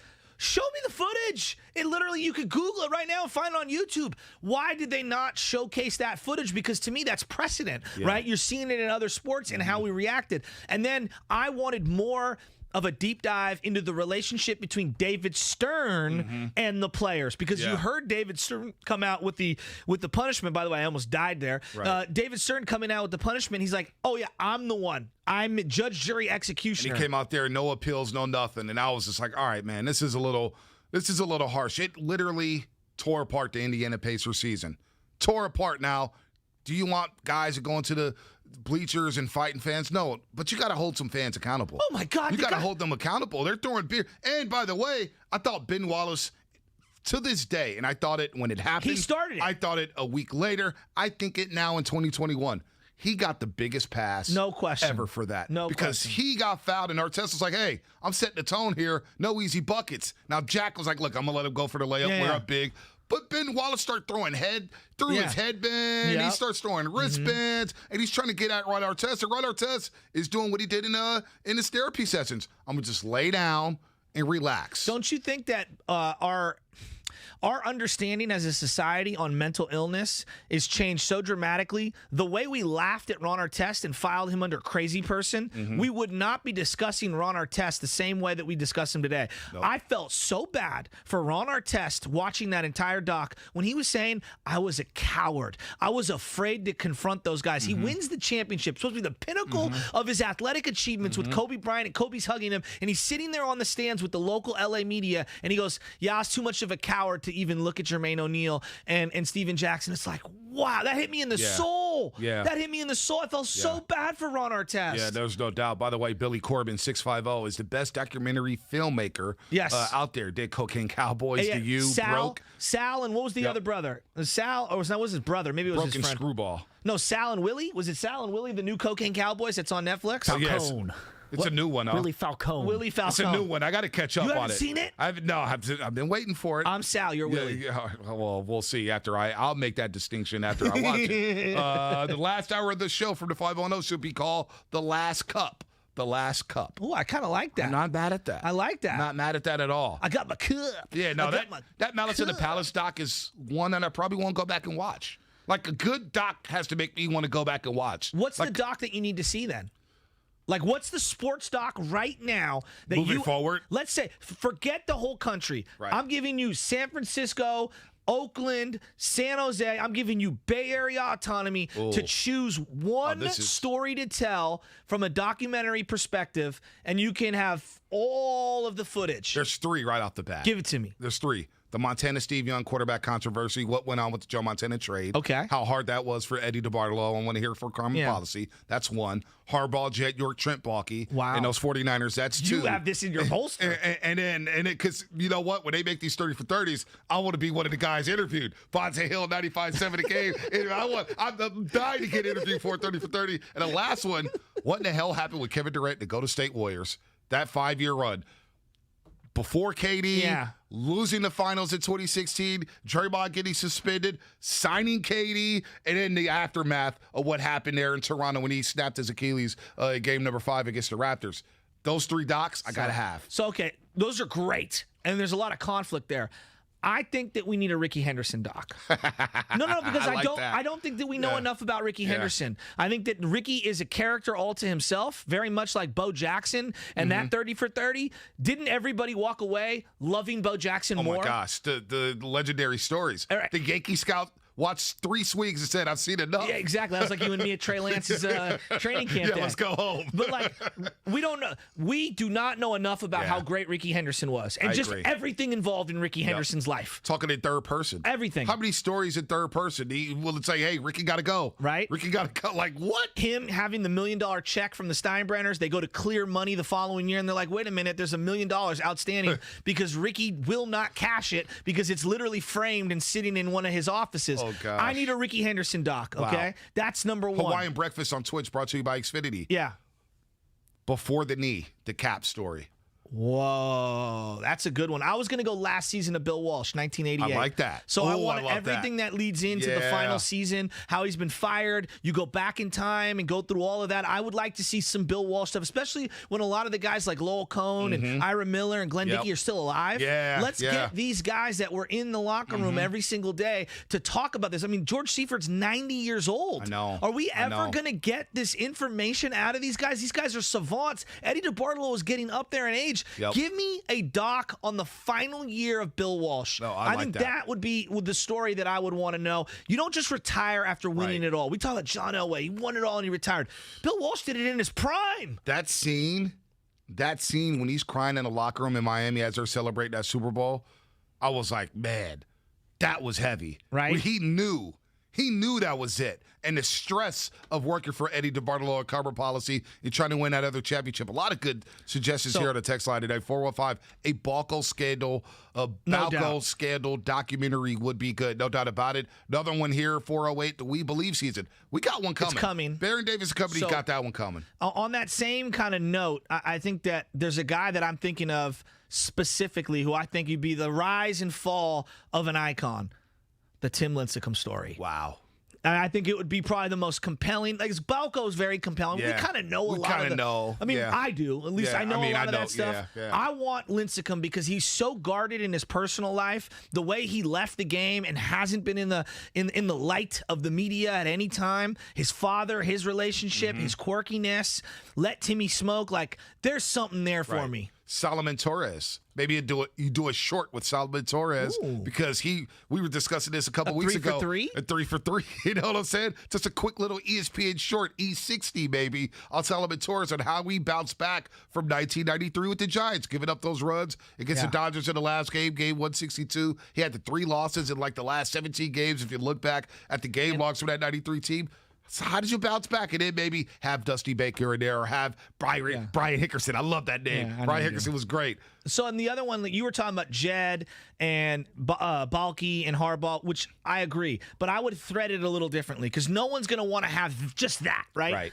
I would go the final season at Candlestick. I want to, and everything that went into it. Candlestick is the backdrop story, but what I want to know is all of the dynamics. Frank Gore, Justin Smith, Patrick Willis, Kaepernick. Yeah. They traded away Alex, the relationship between Harbaugh and Balky. Wouldn't you want that then? Harbaugh, Balky, York. And you kind of started that first season, lose it to the New York Giants. Maybe you started at that game when they lose to the New York Giants in the NFC Championship game and didn't go into that offseason. Alex is playing, you lose to the Giants, and then you go into what happened with the quarterback change. And maybe that dynamic is the highlight of that documentary. That would be fascinating. I would also like to see one on just the Oakland A's over the last 25 years. I think that just how they've operated. I know Moneyball is something that everybody throws out there. They're much more sophisticated than Moneyball. I agree. And they're also much more cheap than even what they show in Moneyball. And I would just like to see the behind the scenes on the real true dealings of their stadium issues because I don't think we know the truth. Yep, 805 on the text line here, Shasky. Sorry to cut you off there. Oakland A's bash brothers as steroids. Those A's teams. I think people will want to see that. I would love to see that. Yeah. Oh, how about a documentary 510 on the relationship between 90s Bay Area rappers in sports? Ooh, I like that. It's not bad. I like that a lot of good suggestions there. I don't think there's not one of these documentaries that we both named, and plus on Twitch and YouTube or the text line. I'll watch all these docs. Every last one of them. What's the most compelling storyline right now in Bay Area sports? Trey Lance, Jimmy Garoppolo. You think so? No doubt. You don't think it's Posey and Crawford going for that final hoorah? Not yet. You don't think it's Steph Curry and Klay Thompson return to injury? You said right now, at this moment, August 25th, it's Trey Lance, Jimmy Garoppolo. Because we know the Giants are going to be in October. And we'll get there with Crawford and Posey going into the postseason one more time. Brandon Belt and company going into the postseason one more time. We'll get there. We'll get there. We've still got about 5 weeks of baseball left. The Warriors. Well, they won't be playing until October 19th when they take on the Lakers at Staples Center. Seeing the Clay videos, it's starting to ramp up a little bit. But we got some time between basketball. I think a lot of people want to break from basketball because it felt like we've played year-round from Christmas. It's true. Summer League, finals into July, and what do you know, the season's going to start in mid-October. Training camp's going to start at the end of September. So we got time for basketball. Right now, the biggest storyline in the Bay Area. It's not the Oakland A's losing to the Mariners or losing 8 of 10 or 8 of 11. It's Trey Lance and Jimmy Garoppolo. Who's going to be the starting quarterback for the 49ers? And if Jimmy does get to start in week 1, which I think will happen, I just prefer Trey Lance, but Jimmy Garoppolo will probably start. Then it's going to be, okay, when is Trey going to start? And we're all going to be guessing week 3, week 4, week 5, after the bye week. That's what's going to happen. No, people are going to be screaming and yelling with one incompletion. Heck, he completed a pass to Charlie Warner, and the entire timeline was like that ball was high behind him. You heard Phill Simms? You heard Phill Simms? What did Phill Simms say? All right, well, let's hear Phill Simms on whether or not Trey Lance could start week 1 against the Detroit Lions. No, I would not. No. Listen, Jimmy Garoppolo, I was in some of those quarterback battles. Jimmy Garoppolo is in a no-win situation, and the fans are going to boo him when he throws incompletions. And Trey Lance comes into the game for some packages and runs or whatever we're going to see. See, we haven't seen all the glitz that's going to come with Trey Lance. The motions, the movement, him keeping the ball, runs, more play-action passes, trying to, fool the defense because they're waiting for him to pull the ball and run, all that. But Jimmy Garoppolo, it's all or nothing. I mean, the best thing that can happen to him is for them to start Trey Lance, and somewhere in the either injury or really bad play they put him in, and then he can be the hero. Can they win with Jimmy Garoppolo? Absolutely. Hey, he took him to the Super Bowl. I know all that. This team is right there with the one I saw a couple years ago that went to the Super Bowl. But also, going on their way to the Super Bowl, we had some things that worried us, and even though I thought he played overall pretty dang good in the game, it had to worry him, and here we are. I would not be opposed of starting Trey Lance, play safe, play careful. We know he's going to run the ball. It's going to be a little different offense that we've seen in the preseason. There'll be more variations to it and deception. I just know that. And you can play to the defense and be very careful with the quarterback and kind of break him in that way. Phill Simms, who joined us at 8 a.m. here on the Morning Roast, said he's not opposed to Trey Lance starting Week number 1 for the San Francisco 49ers said he would not be shocked at all if that is the case. Yeah, on the front end, he goes, no, because I asked him specifically, would you be opposed to Trey Lance starting? Because that's the way his verbiage was sounding on the answers before that. Man, just unbelievable, B. This Trey Lance, Jimmy Garoppolo thing, I think people think that we're the ones stirring the pot. I mean, isn't Kyle Shanahan being non-committal kind of organically stirring the pot? Yeah, I mean, we've had a little hand in it. There's no doubt. We've had a little hand in it. Yeah, my hand's in the cooking jar, Pooh Bear. There's no doubt. I'm stirring that pot, baby. I'm taking breaks with it. Or is it the honey jar for Pooh Bear?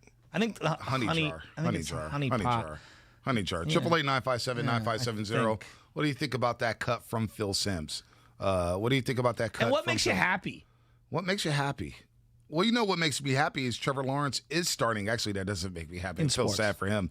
Trevor Lawrence will get to start for the Jacksonville Jaguars week number 1. It is official. He is QB1 for the Jacksonville Jaguars. So we know one rookie will be starting this season, and that is Trevor Lawrence, of course, for the Jaguars. Yeah, I thought it was C.J. Beathard, to be totally honest with you. I'm a little surprised. Gardner Minshew?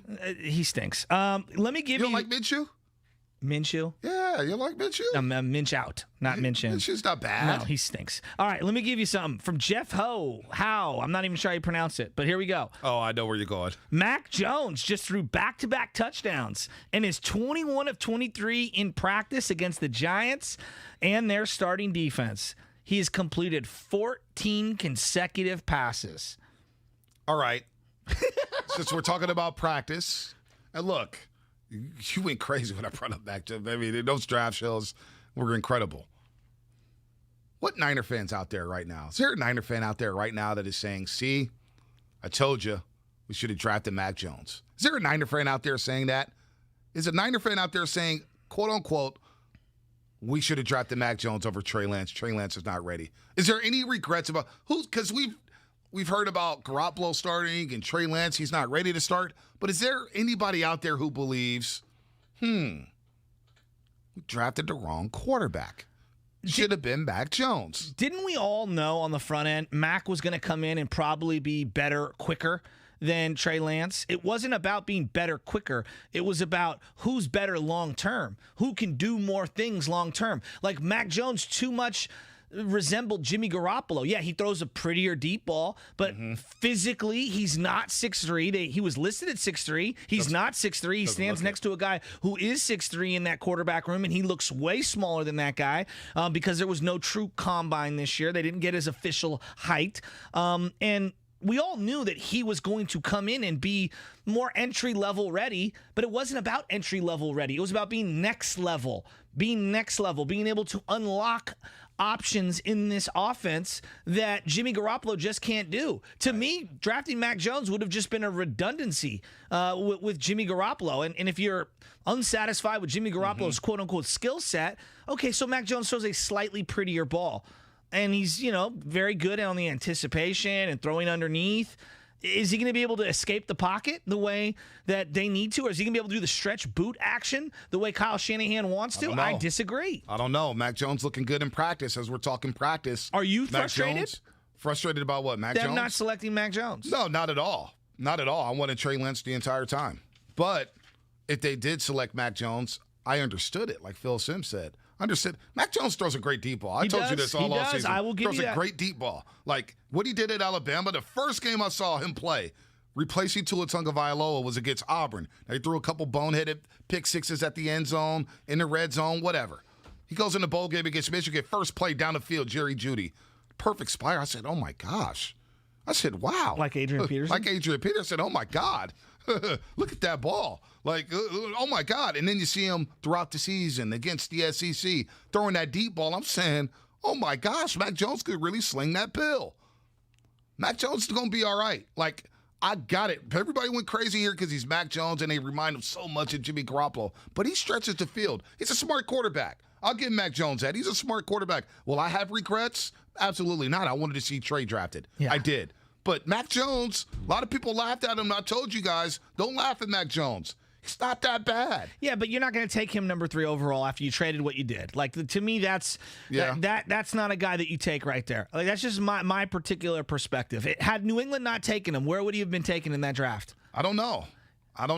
It's about value. I don't like know. the draft, as much as I we hear like you. to talk about, it's about selecting the right players. Yeah, to a degree, and it's also about value. No, you and got you're to get trying the right to take player. the highest upside player. See, I don't like that, though. I like the best player for my team.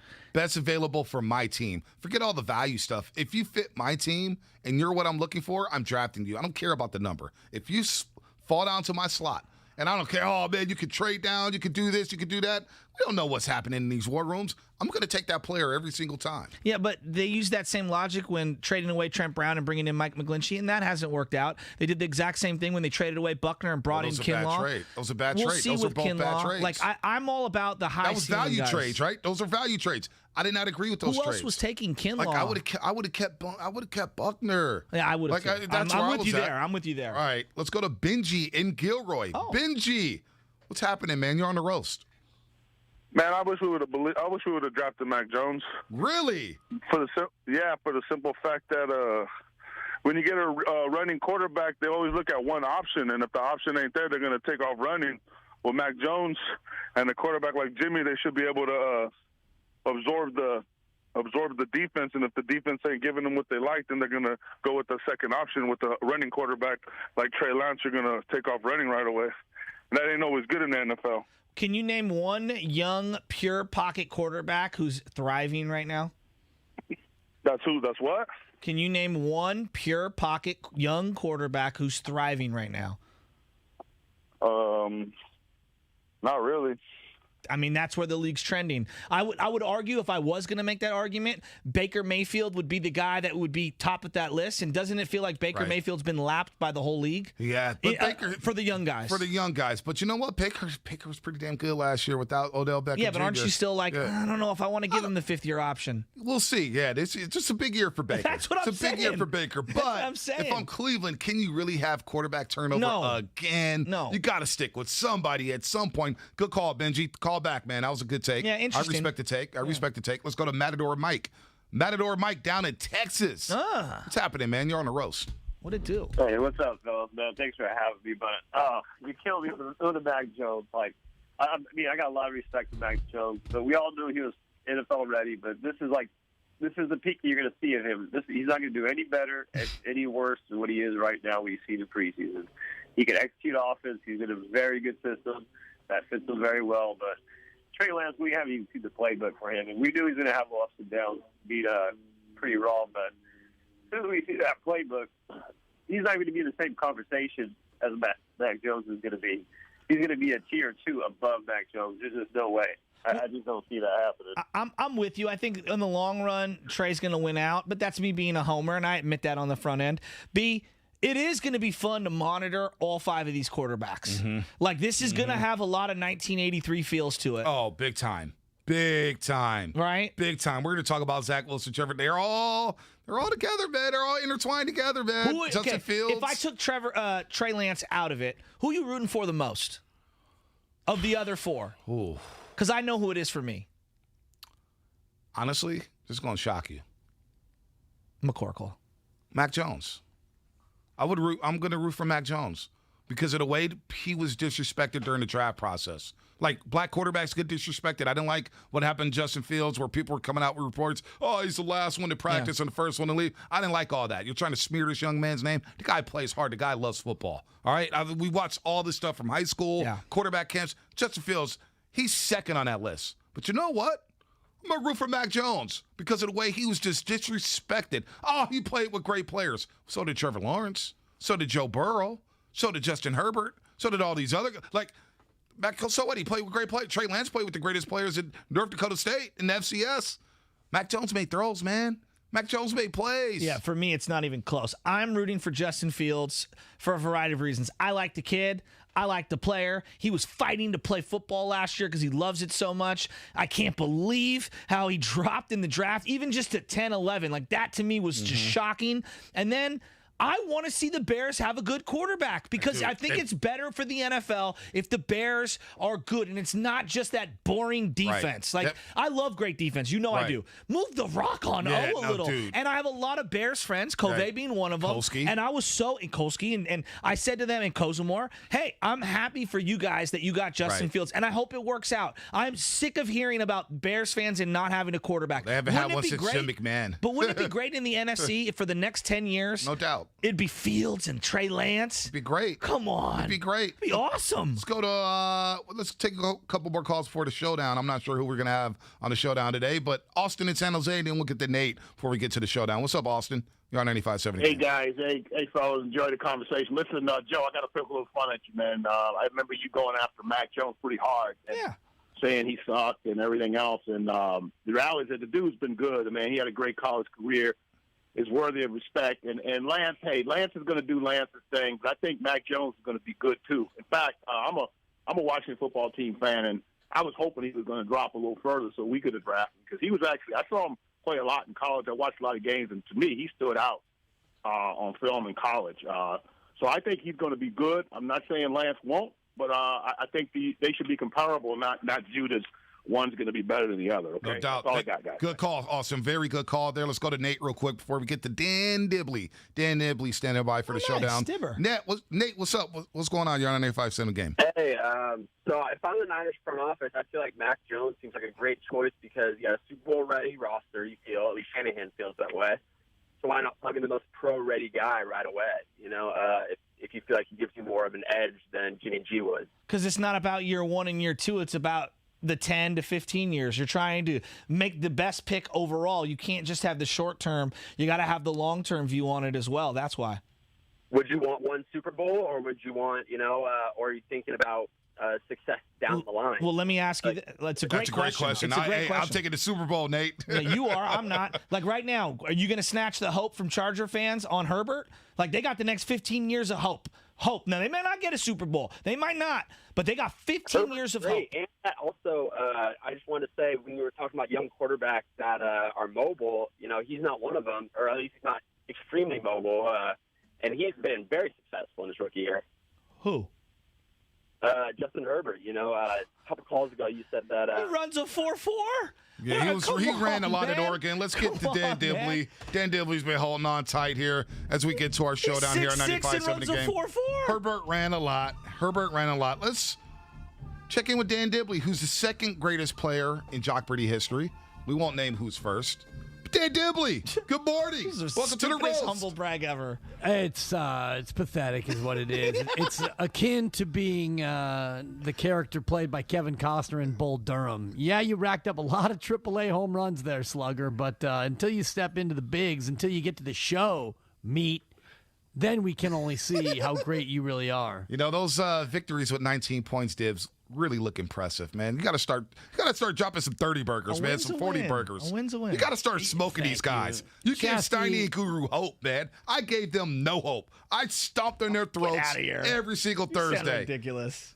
A couple things here. First of all, you guys played with the rookie rules with kind of like the safety on. You remember the old handheld football, electronic football games? You had Pro 1 and Pro 2. Well, y'all are playing Pro 1 where you could buzz in as soon as you know the answer. Now we're playing like gentlemen where you have to let the entire answer be read before you chime in and ask the immortal question. Secondarily, Bonte, until you really step into the lion's den, you don't know how sharp the claws are going to be. And as for my point total, defense wins championships, gentlemen. You get the lead, you control the board, you wait for the inevitable Guru blow up and the Steiny give up, and then you plan your parade route. Oh, it's so great. It gets me every time. Hey, Dibs, last night with Brandon Belt, it really tugged at my heartstrings. I'm very lucky and blessed that my grandfather is in my life still to this day. He's 85 years old, and I get to hang out with him. And my grandmother passed away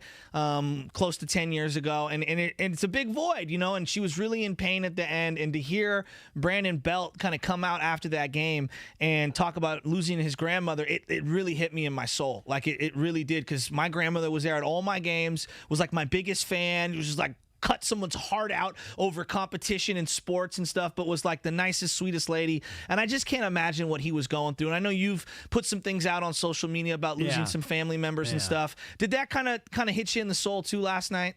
Always. And, I lost both my parents. My dad, actually, we're going up to the Humboldt County Fair this weekend for the 5th annual Dwayne Dibley Memorial Race, which we sponsor on the last day of the meet. So my brother and my sister and I and some of the cousins will head up there and remember my father. It'll be 6 years. Actually, it was 6 years a couple weeks ago since we lost him. So whenever these stories pop up, of course, it reminds you of your folks. And I remember when I was playing Little League and my grandpa had a heart attack and my mom had to come into the dugout in like the 3rd inning. I was pitching a gem. I'd given up 8 runs in 2 innings. I actually had my best stuff that day.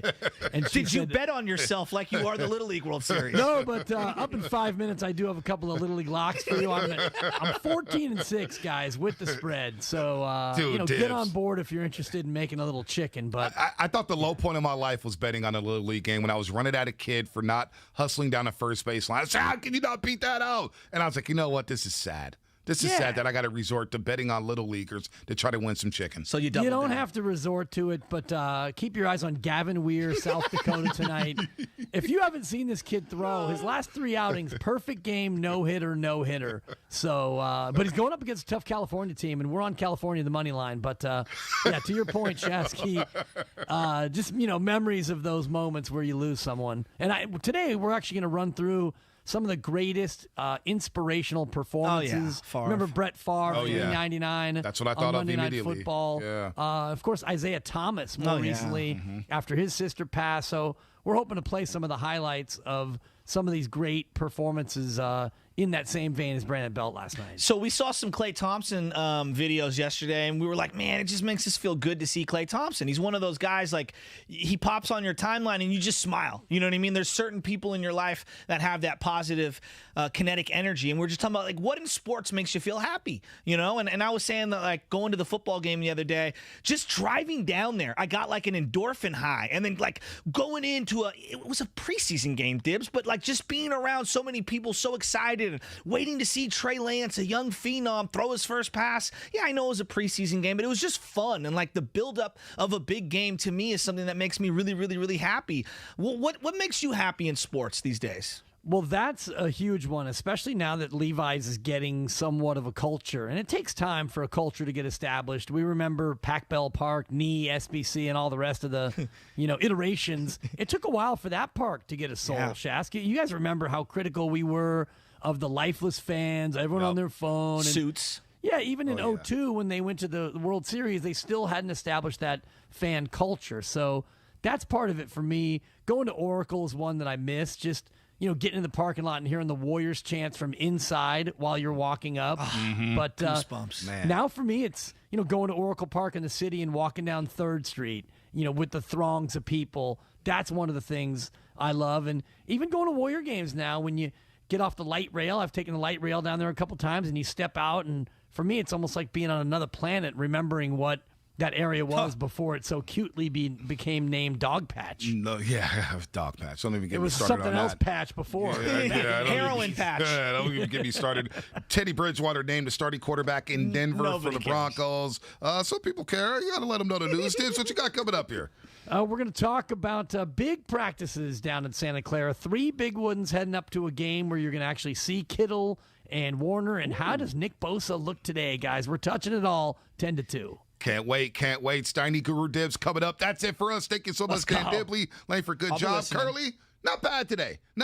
John Curly, our producer here on the Morning Roast. Give me a Bud Light. Shasky, top shelf Bud Light. That's it for us. Thanks to all our roasters on Twitch. Brought to you by Xfinity, YouTube, text line as well. All the calls today. Have a good day, everybody. But stay tuned for Steiny Guru Dibs here. Doing that deal all day, Joe. Listen to Steiny Dibs and Goo from 10 to 2. Kyle Shanahan